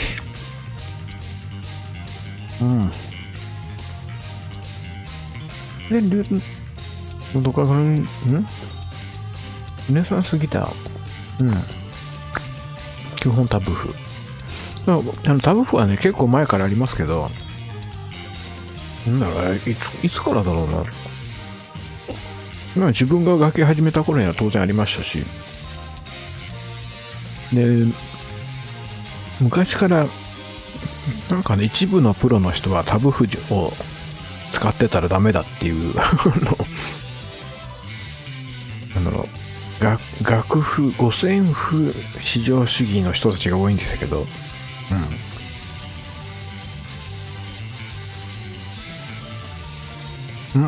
ずんだ団子。だからそれも、それで美味しいですね。うん。美味しい。これね、なんか出来たて、焼きたてだったら美味しいだろうな。日本旅行してるとき、たくさん団子食べました。団子美味しいっすよね。ユヌハーさんはあれ本土、中国本土の方なのかな？台湾でしたっけ？中国でしたっけ？この前、ハルさんにお会いしたっていう方ですよね。私の記憶が正しければ。今日も団子屋さん見たけど乗り付けありませんって。あ、そうなのか。横浜にもないの？どこにもないの？そうか。でも、私の住んでるとこにあるので、はい、私は食べれるんです。うん。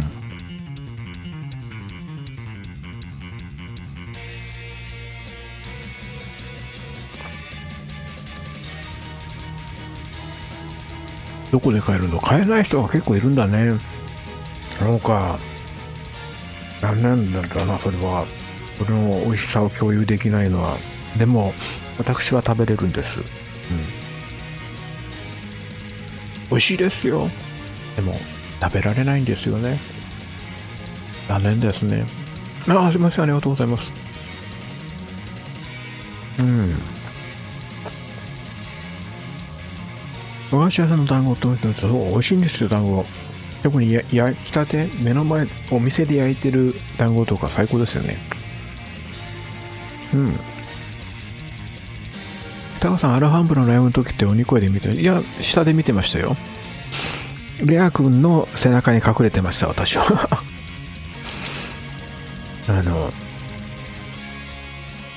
はい、写真に写らないように、レア君が手を挙げてる、この背中に隠れておりました。14世紀頃からタップがありました。おーいや、もう、ずいぶん昔に発明されたものなんですね。これはもう、初心者、弦楽器とかを始めるにあたっては最高の手引き書だと思いますね。音楽的なことが全く分かってなくても弾けるっていう。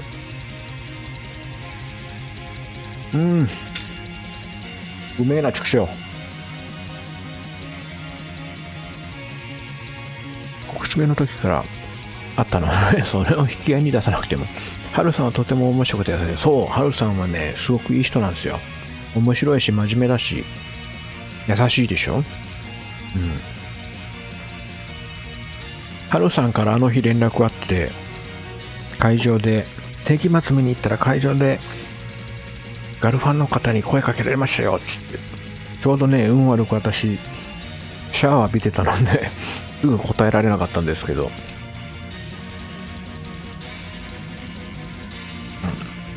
エンシェントミスも、なんかね、アルバムを、ハルさんはお渡ししたみたいなので、ぜひエンシェントミスさんも聞いて、エンシェントミスさんもライブ参戦していただければと思いますが、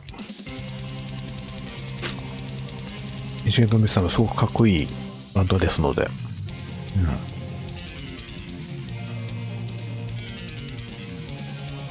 高橋さん、ちょっとだけ映って、本当映ってました、私。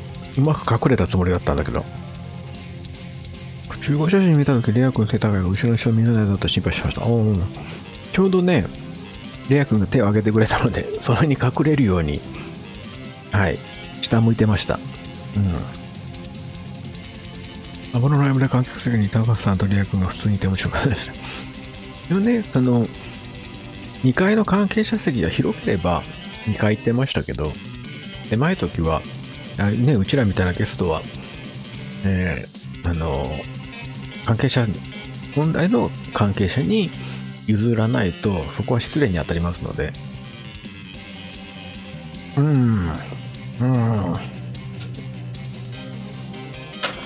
美味しい。美味しい。もっと食べたい。とりあえずにカップ入り。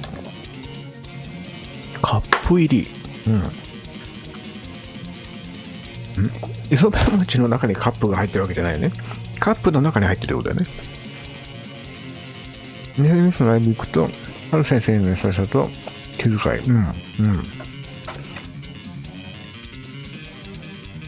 とね、ハルさんはいい人です。優しいし。でも、音楽に対してすごく真面目で厳しい人だっていう印象もあります。うん。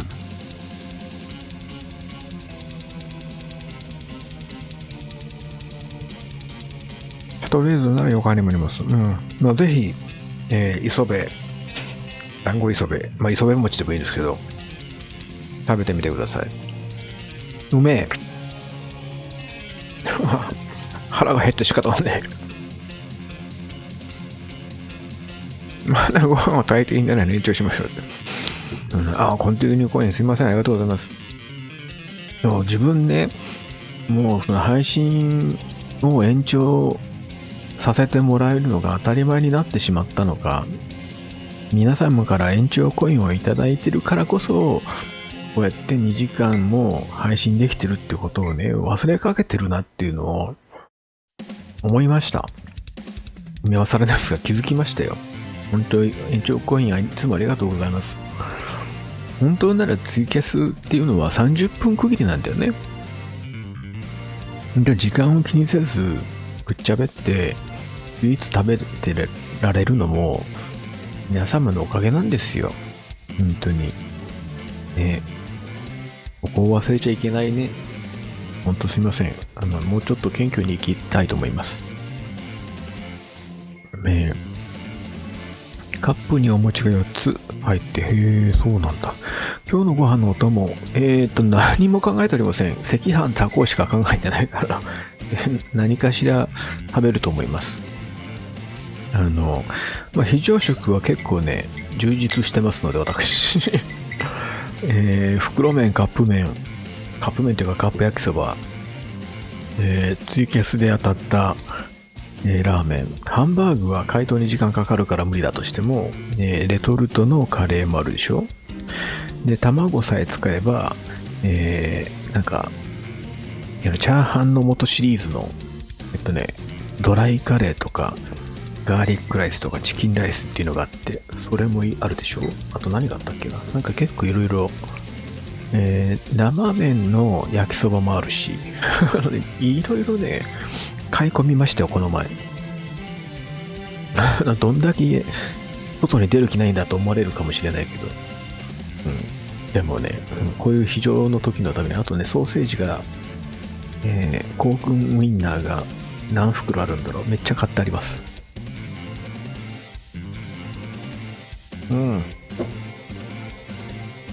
30分刻み。そうなんです。コンティニューコインがたまらないと30分で切られちゃうんです。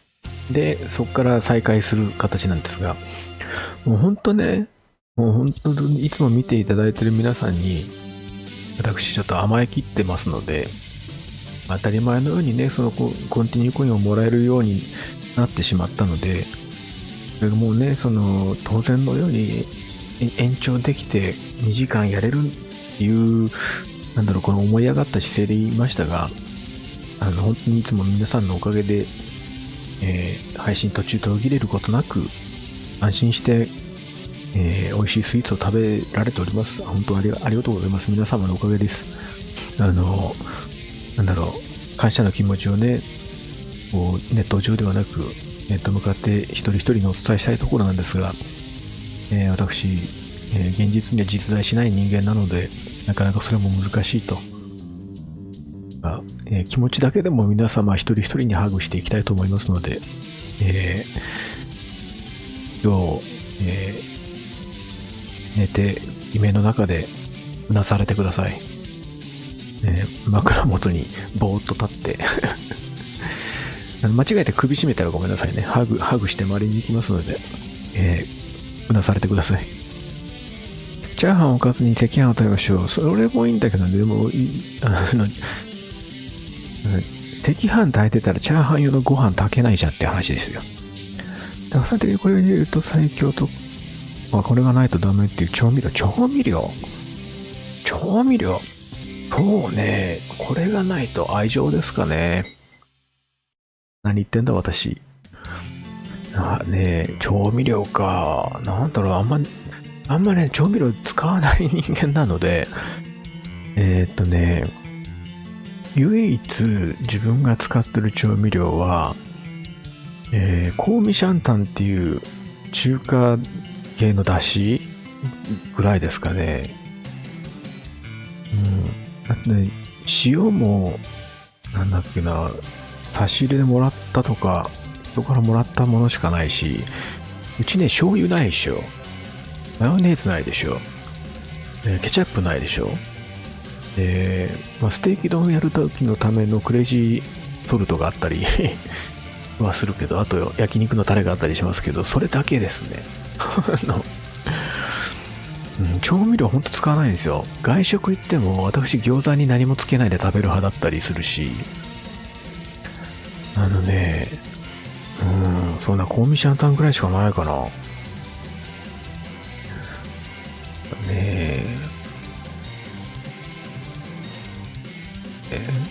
私、実在しない間幻の人間なので、ネットが作り出した幻想ですよ。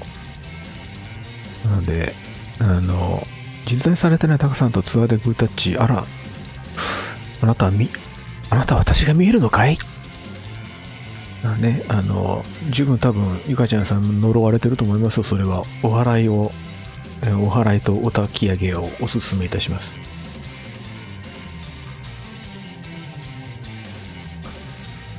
香味シャンタン美味しいです。そう、美味しいんですよ。あれさえ入れとけばちゃんと中華になるっていうだからね、自分豚キムチ作るときはね、香味シャンタンを入れるだけですよ。他の味付け一切しないです。だからね、あと醤油ないのに香味シャンタンあると珍しいかも。もうね、醤油、持ち帰りのお寿司のパックを買うときに、お店でお店で醤油を持って帰ってはくるけど、使い切っちゃうし、塩もね、ほんとステーキ丼のために塩コショウ、粗挽き系のクレイジーソルト、クレイジーペッパー、あれを買っただけで、なんだろうな、その引っ越してきた時に一応、基本の醤油、マヨネーズ、ケチャップ、塩、砂糖、塩、胡椒は買ったんですよ。でも、全部賞味期限、使用期限が切れるまで一切使わなかったんですよね。で、結局残ったのが、香味シャンタンと、本当に、激丼するときのためのクレイジーソルトと、ステーキソースっていうのは焼肉のタレですよね。あれぐらいかな。全然使わないからな。醤油も本当寿司の時しか醤油使わないんですよ。なんだろうな、千代田寿司か、よく千代田寿司の持ち帰り寿司を買うんですけど、よくっつっても数ヶ月に1回。その時にお店で、ガリッと醤油とわさびをもらうぐらい。で、それ全部使い切っちゃうから、醤油ないんですよね。だからなんだろうね、マスタードとかも使うのも、マックのナゲット食うときだけだからな。全然、味噌もないですよ。味噌全然使わないですよ。お味噌汁あんま好きじゃないから。お味噌汁味は好きなんですよ。で、飲んでほーっとするんですけど、自分で作る気もないし、なんかね、汁物がね、あんまり好きじゃないっていうか、あんまり飲む気にならない。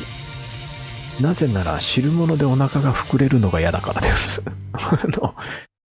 そこで膨れるよりもご飯で膨れたい人だから。だから結構外食でお味噌汁ついてたりすると、ツアー先でも結構メンバーにあげたりしてますね。豚汁に変えられますよ。ちょっと豚汁に変える気もないし。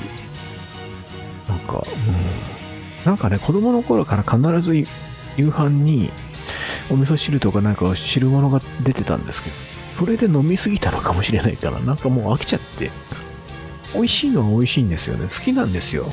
豆腐とわかめのお味噌汁とかね、大根のお味噌汁とかもそうだけど、なんだろうな、なんかね、進んで飲まないんで、お味噌も買ってないですね。ドレッシングもないですね。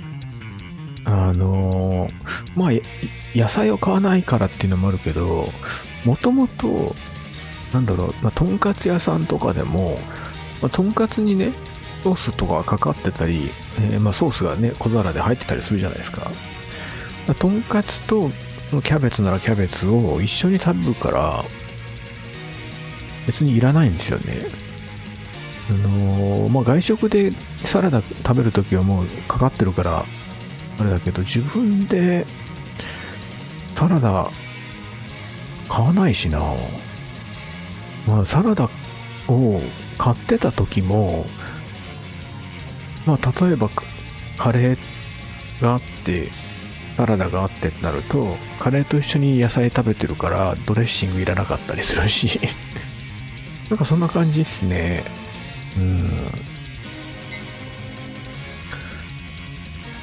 なんかね、ソースも醤油もそうですけど、まあ、コンビニ弁当でちょっと苦手になったっていうのはですよね。コンビニ弁当って全てにおいてソースがかけすぎじゃないですか。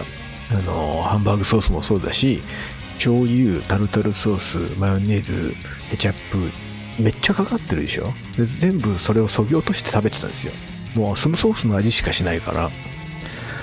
でそういう風にやってたら、気づいたら、なんか外食先でも、ラーメン屋さん行っても、みんなみたいに、他のメンバーみたいに自分、胡椒入れたりしないし、お蕎麦屋さんでも七味も入れないし、まあ、餃子に関しては、子供の頃食べてた、近所の、中華屋さんのお持ち帰り餃子が、何もつけなくても美味しかったんですよ。それに慣れてるからっていうのもあるんですかね。あとね、シューマイもそうだな。551の蓬莱のシューマイがすごく大好きなんですけど、何もつけずに美味しかったんですよ。まあ、つけてももちろん美味しいんですよ。でもつけなくても十分美味しいから、つけずに食べてたら、つけないのが当たり前になったりとか、そんな感じですかね。自然派っていうよりも、なんかそれ自体でも美味しいのに、無理につけなくてもいいかなっていうのもあるんですよね。ただお寿司とか刺身とかは醤油とかわさびをつけた方がより際立って美味しくなるからつけてます。ものによるかな。まあ、焼肉にしろステーキにしろソースはかけるしね。ただ過剰にはかけないぐらいかな。なんか、いろいろものによりますけど、あんまりその味だけにならないようにしたいので、牛タン屋のテールスープは一応、なんだろう、テールスープとしては好きだから飲みますけど、でも、人にあげたりするときもありますね。別に、牛タンとご飯だけでお腹いっぱいになりたいときは。いきなり背中が痛くなってきた。あら、大丈夫ですかそれ。ああ、千奈さん、それは私に呪われてますね。お祓いに行った方がいいと思います。サラダにレモンドレッシング。七味唐辛子お家でもう持ってないですね。一時期私、一味唐辛子を常備してまして、辛いのがすごく好きだった時期があるんですけど、辛いのが好きになると、どんどん辛いのが辛みが強い辛さを求めてしまって、尋常じゃないほど辛いものを食べるようになっちゃったんですよ。で、それに慣れてくると、舌がバカっていうか、もう自分の頭が本当バカになって本当にね、そのね、一味唐辛子の瓶をもう一食で全部使い切るぐらいかけてたんですよ。で、それはちょっとさすがにダメだなと思って、これは自分耐性がつきすぎて辛さばかりになっとると思って、もう一切もうその辛いもの食べなくしたんですよ、しばらく。でもう当然一味も一切使わなくして、でようやく1、2年経った頃に久しぶりに普通にちょっと辛いものを食べた時に、辛いって汗をかいたから、もう大丈夫かなと思って普通にしてますけど、っぱね、体勢ができちゃうと困るんよね。だから、その味付けが濃いものになれると、どんどん味が濃いものを欲すると思うんですよ。そういうのもあるんですよね。素材の味とか、まあ、言うたら提供された料理に何も足さないで食べとけば大丈夫かなっていうね。まあ、その、ものによってはね、コンビニ弁当みたいに大量にかけすぎてて、もうわけわかんないのもあるから、そういう時は、ソースとか、細毛を落としてますけど、日曜日のラジオに聞いてなかったらわからないのですが、ぎっくり背中。一応背中はもう、若干ちょっと張ってる部分はありますが、もう痛みはなくなったので、ストレッチと筋トレは解禁しております。サラダは食べないというか、野菜を食べてないですね。野菜を買うと、すごくコストが上がるので、野菜は野菜ジュースで補っております。野菜ジュースに栄養がないっていういろいろね、話は当然しております。それでもいいんです。栄養があるかないかじゃないんですよ。私は一応健康に気を使ってますぜっていうポーズが取れるので野菜ジュースにしてます。はい。もう老人の一人暮らしで野菜を食べてないっていうといろいろ言われるじゃないですか。でも、大丈夫。私はちゃんと、毎食、野菜1日の栄養素が入った野菜ジュースを2種類買っておりますよ。それで、一応頑張っておりますっていうのでね。実際に野菜ジュースで栄養が十分取れるなんて思ってないです。でもいいんです。一応そういう風に飲んでれば、プラシーボ効果ですかね。自分の体が、野菜取ってるから大丈夫って信じ込んでいれば、多分健康でいるんじゃないかと思います。知らんけど。全然、はい。いいんですよ。ぽっくり死ねればいいんだよ。お味噌酢はソースだけでも美味しいです。ソースだけでも美味しいものあるんですけどね。でも大量にやってしまうと、ソース食ってんだか、何食ってんだか分かんなくなっちゃうからね。いろいろ、なるべく、味は濃すぎないようにしたいって思ってる。1年前に入院してから料理を薄味に。だからね、我慢してストレスためるよりは、好きなもの食べた方がいいと思うんだけど、寄りすぎるのもいけないと思うので、ほどほどにってことですかね。というかね、自分は最近、年のせいもあるけど、最近特に外食の味付けが濃いなって感じてて、どこのお店行ってもめちゃめちゃ濃く感じるんですよね。だから多分、外食あんま行かないから余計に思うんだろうけど、自分が外食よくしてた頃に比べても多分、全てにおいて味が濃いんじゃないかなと思うんですよ。たまにね、そのお店によっては味が濃すぎてお腹壊すこともあるんですよね。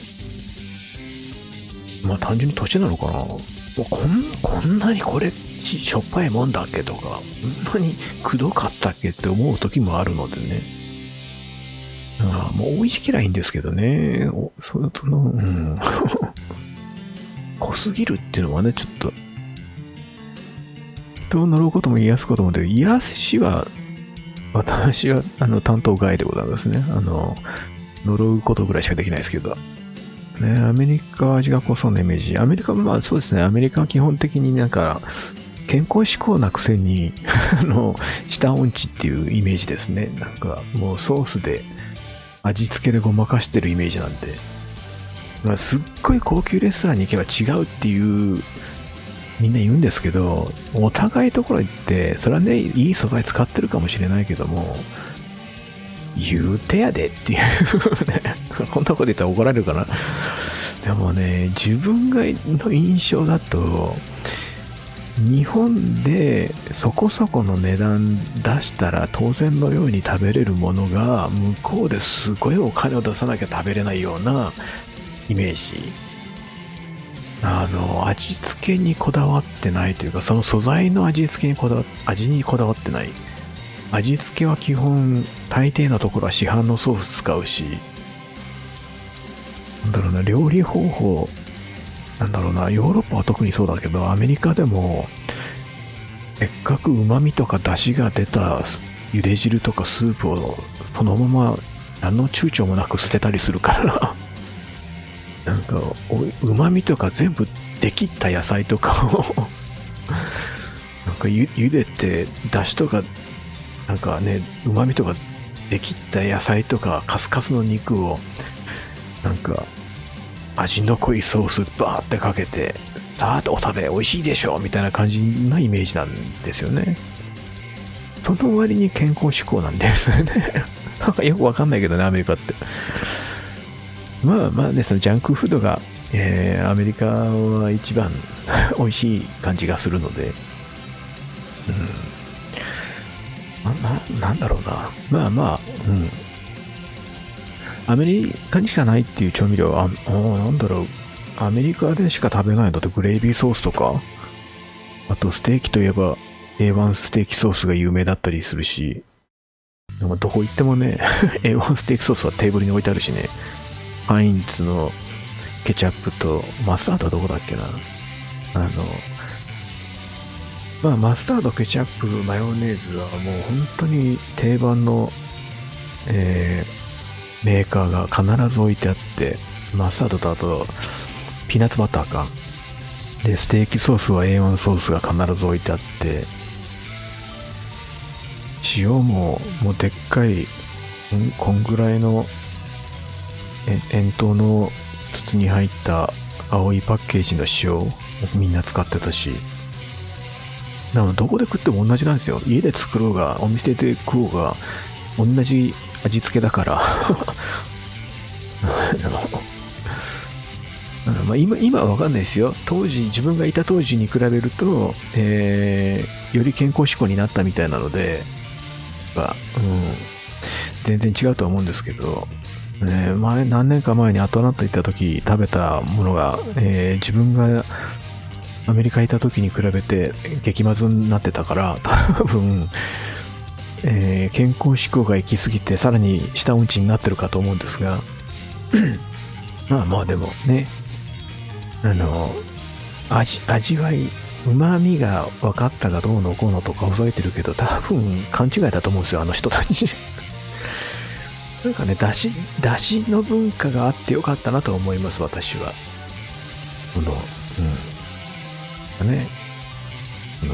素材の味もそうだけど、繊細な、感じ、野菜の苦味、甘さ、感じられる料理っていうのは多分日本がやっぱり一番じゃないかなと思ったりしますね。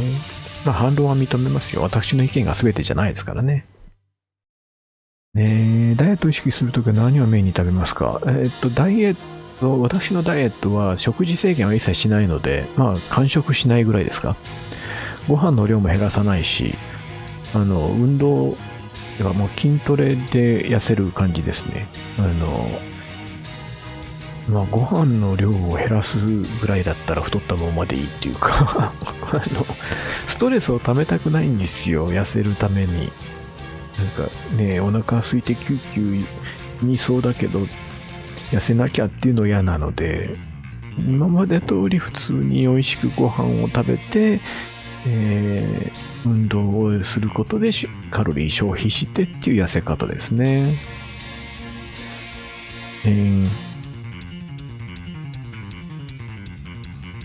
コンシャンタンっていうので作る料理でよく作るのは、まあ今だと豚キムチですかね。ホイコーローを最近作ってないからだけど、ホイコーローと豚キムチに入れてたし、そのチャーハンの素とか時にも入れてましたね。まあそれぐらいですよ。焼きそば UFO とガーリック飯。堀西スパイスね。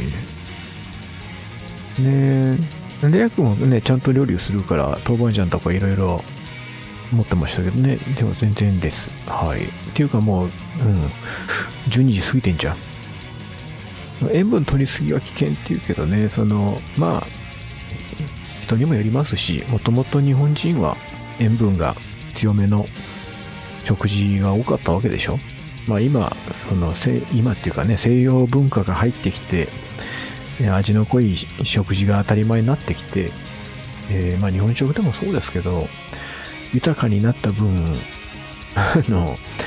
元々の、日本食だと味が塩分強すぎるっていうのはあるんだろうけど、そこまでね、塩分って、気にしなくても大丈夫かなと思うんですよね、日本人に関しては。ね、まあ、矛盾ですよ。よく考えてもご覧なさいさ。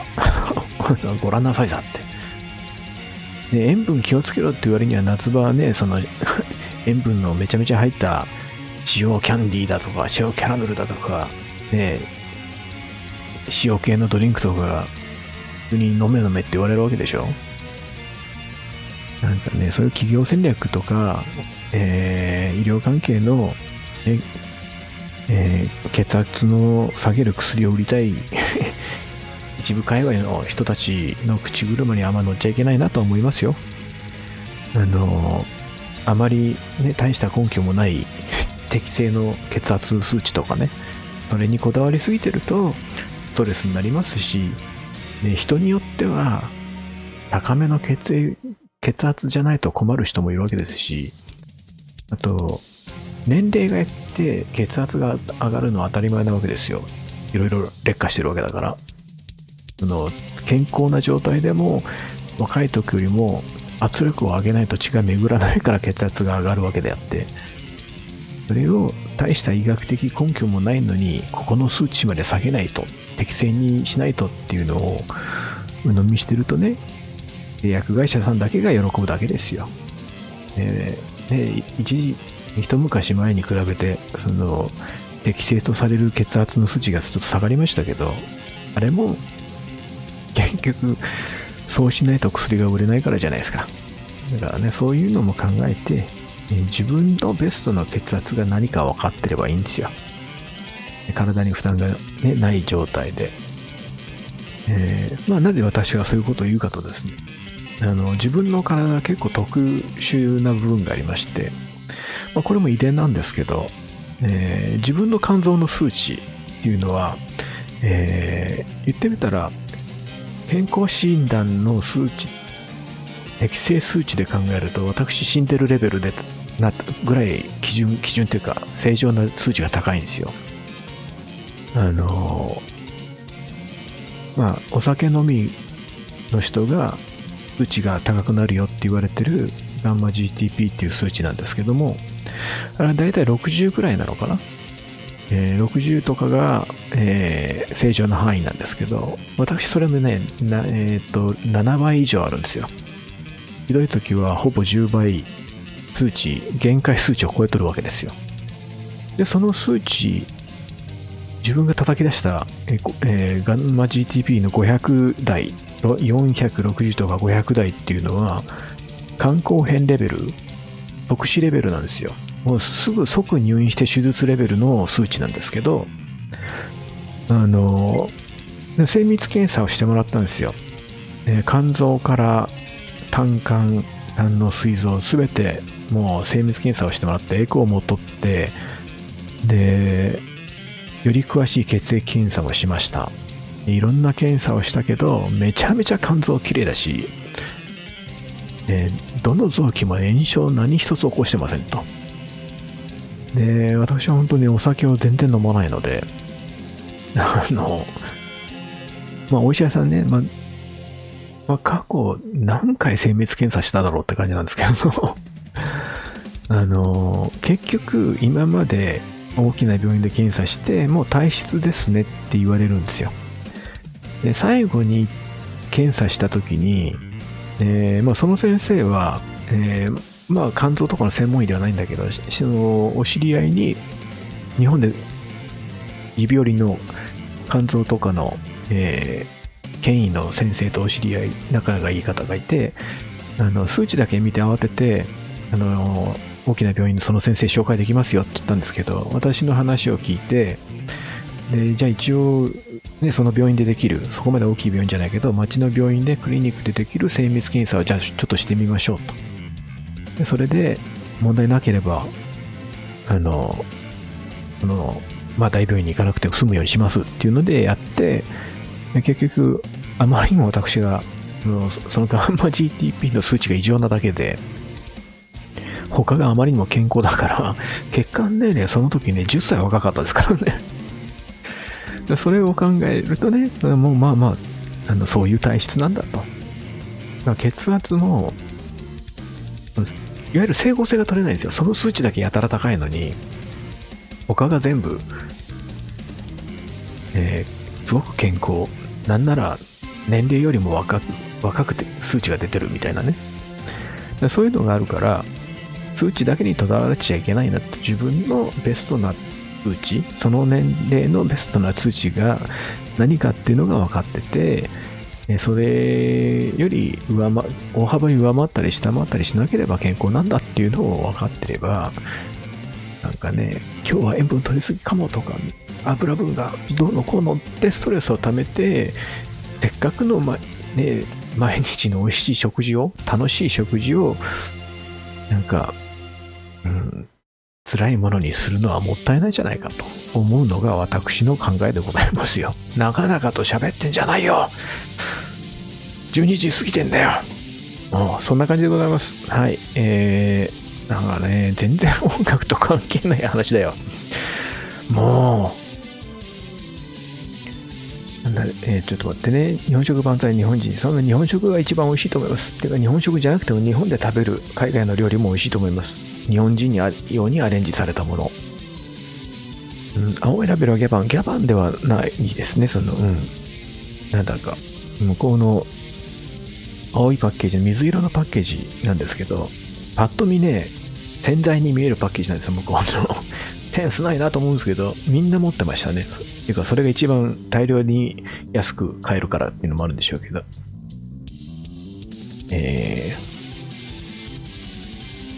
筋トレは痩せません。筋トレ、有酸素運動も合わせてやらないとってことです。筋トレをすることによって、代謝が上がるので痩せはします。ただ、その有酸素運動と合わせた方が痩せるのは分かります。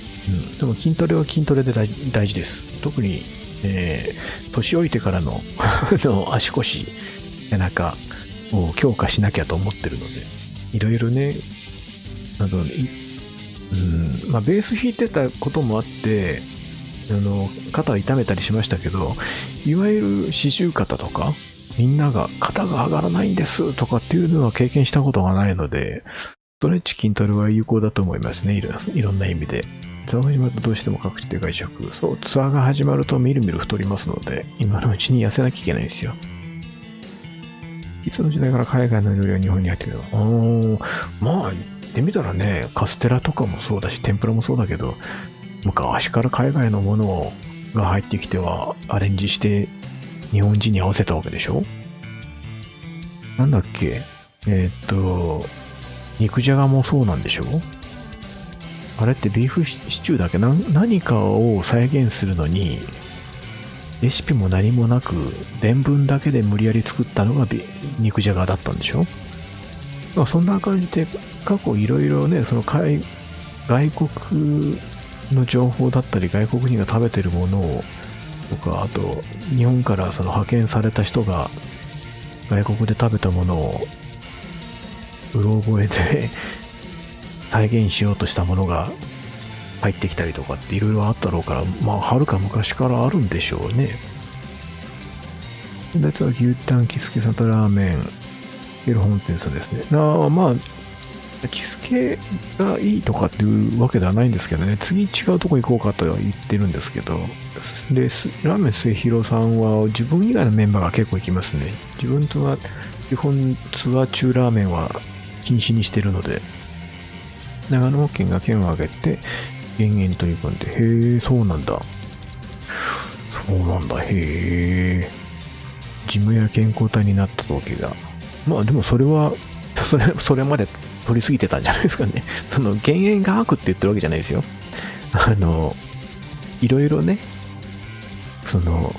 発表を信じちゃいけないよっていう、鵜呑みにするのは良くないよってことです。医学界もそうですけど、何でも研究発表、論文っていうのはいろんな意見があるわけですよ。で、大々的に報道されるものとかっていうのは、いわゆる、誰かにとって大きな利益をもたらすものが報道されるわけですよ。で、実際に、困ってる人に対してすごく有効なものも握りつぶされることもあるわけだし、この研究発表を信じてもらわないと困る人たち、業界っていうのもあったりするわけですよ。いろんなところでね。で、昔発表されたもので今は覆されてるけれども、その事実を公表しない方がいろいろ得する人が多いと、それは公表されなかったりもするわけですよ。そういうのがあるので、いろいろ疑問に思ったら自分で調べて、自分の納得いく方を信じればいいんですよ。自分はね、その自分の考えを相手に、強要したり、考えを変えろ、改めろとは思わないですけどね。自分はあんまりそういうふうには考えてないので、ストレスをためないのが一番の健康法だと思ってるから、自分はあくまでも、こういう生き方ですよと。同じようにしなくてもいいけど、できればいろんなものを自分で調べて、いろんな意見を、吟味した上で自分の意見を答えを出しましょうねっていうのが大事かなとは思いますね、そこはね。だから、どこどこが発表したからとか、こういう流れだから、みんながこう言ってるからっていうのを鵜呑みにするよりは、情報が何か新しいのが入ってきたら、その反対意見とか他の意見も調べた上で、自分でしっかり考えて判断するのがいいんじゃないかなと思ったりします。はい。すっごいなんかこれが老害ってやつですよ。めんどくさいやつでしょ。もうね、はい。それで、はい、終わります。もう終わります。もういろいろ自分のダメな部分が出てきた。お腹減るとダメだね。遺伝性の方っていうのはそういう方は若いうちから数値が高いです。そう。私はなんだっけ。肝臓の数値が異常に高いって分かったのが、もう10代前半の頃なので、医者が血相を変えて精密検査、再検査お願いしますって言われて、もうね、何回その肝臓のエコーを取ったことだろうみたいなねめちゃめちゃ調べられましたよ。でね、またちょっと長くなっちゃうけど、最初に精密検査を受けた時っていうか、その再検査で引っかかった時のガンマ GTP の数値が190だったのかな。これが10代前半の時ですよ。で、高校、大学の時に200を超えてて、気づいたら、400になっちゃうんですよ。420とかが当たり前になって、で、何年前だろうかな、5年前かなに500初めて行ったのかな。本当にね、血液検査の結果を見た医者が、信じられないって言ってましたよ。血液検査の結果、こんなに高いんですよって目の前で普通に会話ができるレベルの数値じゃないと。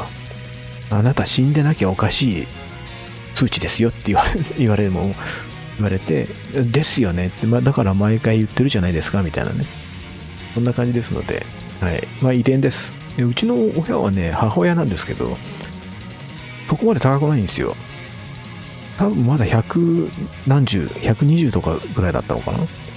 自分だけすごく高いのが、異常なんですけど、なんだろうね、遺伝もあるし、体質なので、医者が言ってたのは、変に数値を下げるような食生活というか薬を取ってしまうと、逆にいわゆる肝臓とか、腎臓膵臓の機能が低下する恐れがあるから、そのままにするに越したことがないっていう。で、即死レベルの数値が出てても、めちゃめちゃ健康なんであれば、何もしない方がいいよっていうね。こっちも何もする気もないけど、そんな感じでございます。はい。だからね、マリコさんこんばんはでございます。もう終わりですけど、もう12時半になっちゃったじゃん。もうお腹減ったよ。今日何も食べてないからお腹減りましたでございます。ではですね、皆さんちゃんとアルハンブラのプレミア配信もご覧になりましたでしょうか。素晴らしいライブでしたので、あれはアーカイブ残ってんのかな。購入された方はしばらく見れるのかな。まあ、楽しみましょう。で、本当今日はちょっと、すんごいめんどくさい、説教じじいみたいな感じになっちゃいましたけど、本当申し訳ない。次回の配信は5月3日を予定通り、はい、やろうと思っております。まあ、誕生日翌日ですので、本来なら、ただの人なんですけれども、すいません、ありがとうございます。もう終わりですので、でも、1日遅れだけど、私の誕生日を祝ってよっていうか祝えよっていう配信にしたいと思いますので、こういうのが老害って言われる祝いなんで、遺縁なんですよね、本当にね。でもね、なんか祝ってもらえないの寂しいじゃん。だから、ね、いいですよ、嘘でもいいから、嘘でもいいから優しい言葉をその日はかけておくれ。そうすると調子に乗って、ニコニコ顔でその日は寝れるから。なので、誕生日1日遅れだけど配信を、5月3日に予定しております。その日に対してまたスイーツ的に用意ができないかもしれないんですが、すいません、アルトさん最後までケーキ攻撃ありがとうございます。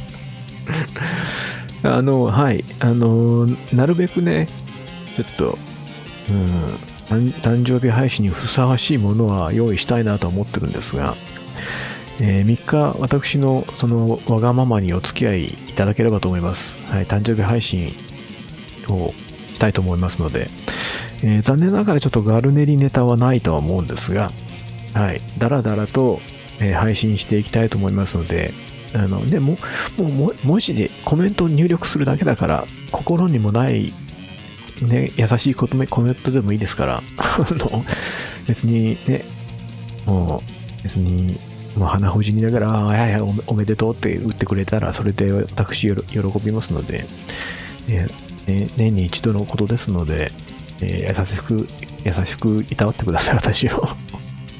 もうこの友達のいない寂しい老人を、5月3日の誕生日配信だけでもいい気分にさせていただければと思います。はい、そんな感じです。長々とすみませんでした。皆様もお腹が空いたことでしょう。しっかり、ご飯を食べましょうね。では終わりたいと思います。もう、早い方はゴールデンウィークに入るのかな。なんか平日の休みを埋めればすごい長い連休になるとかっていう噂も聞きましたが、まだなのかなわかんないけど、はい、楽しいゴールデンウィークを、過ごせるように思います。ゴールデンウィーク中旅行に行く方も3日は、なんかね、なるべく参加して一言でもいいから私をねぎらってください。当日じゃないけど、年に1回のことだからちょっと傲慢にならせてもらいますよ。そこはね。はい、そんな感じでございました。ありがとうございました。はい。もう、ちょっと、自分の悪い部分が出てるね。はい。もうちょっと謙虚に生きていきたいと思います。はい。もうね、いい大人なんだから。今日も長々ありがとうございました。では、ゆっくりお休みになってください。なんか、急にちょっと気温が下がりましたので、風邪などひかれぬよう、気をつけましょう。では、終わりますよ。よろしいですか？はい。そうね、終わりの作業をちょっと確認しちゃった。はい、ありがとうございました。何回同じことを繰り返したでしょう。では、皆様もゆっくりお休みください。では次回5月3日の配信でお会いしましょう。おやすみなさい。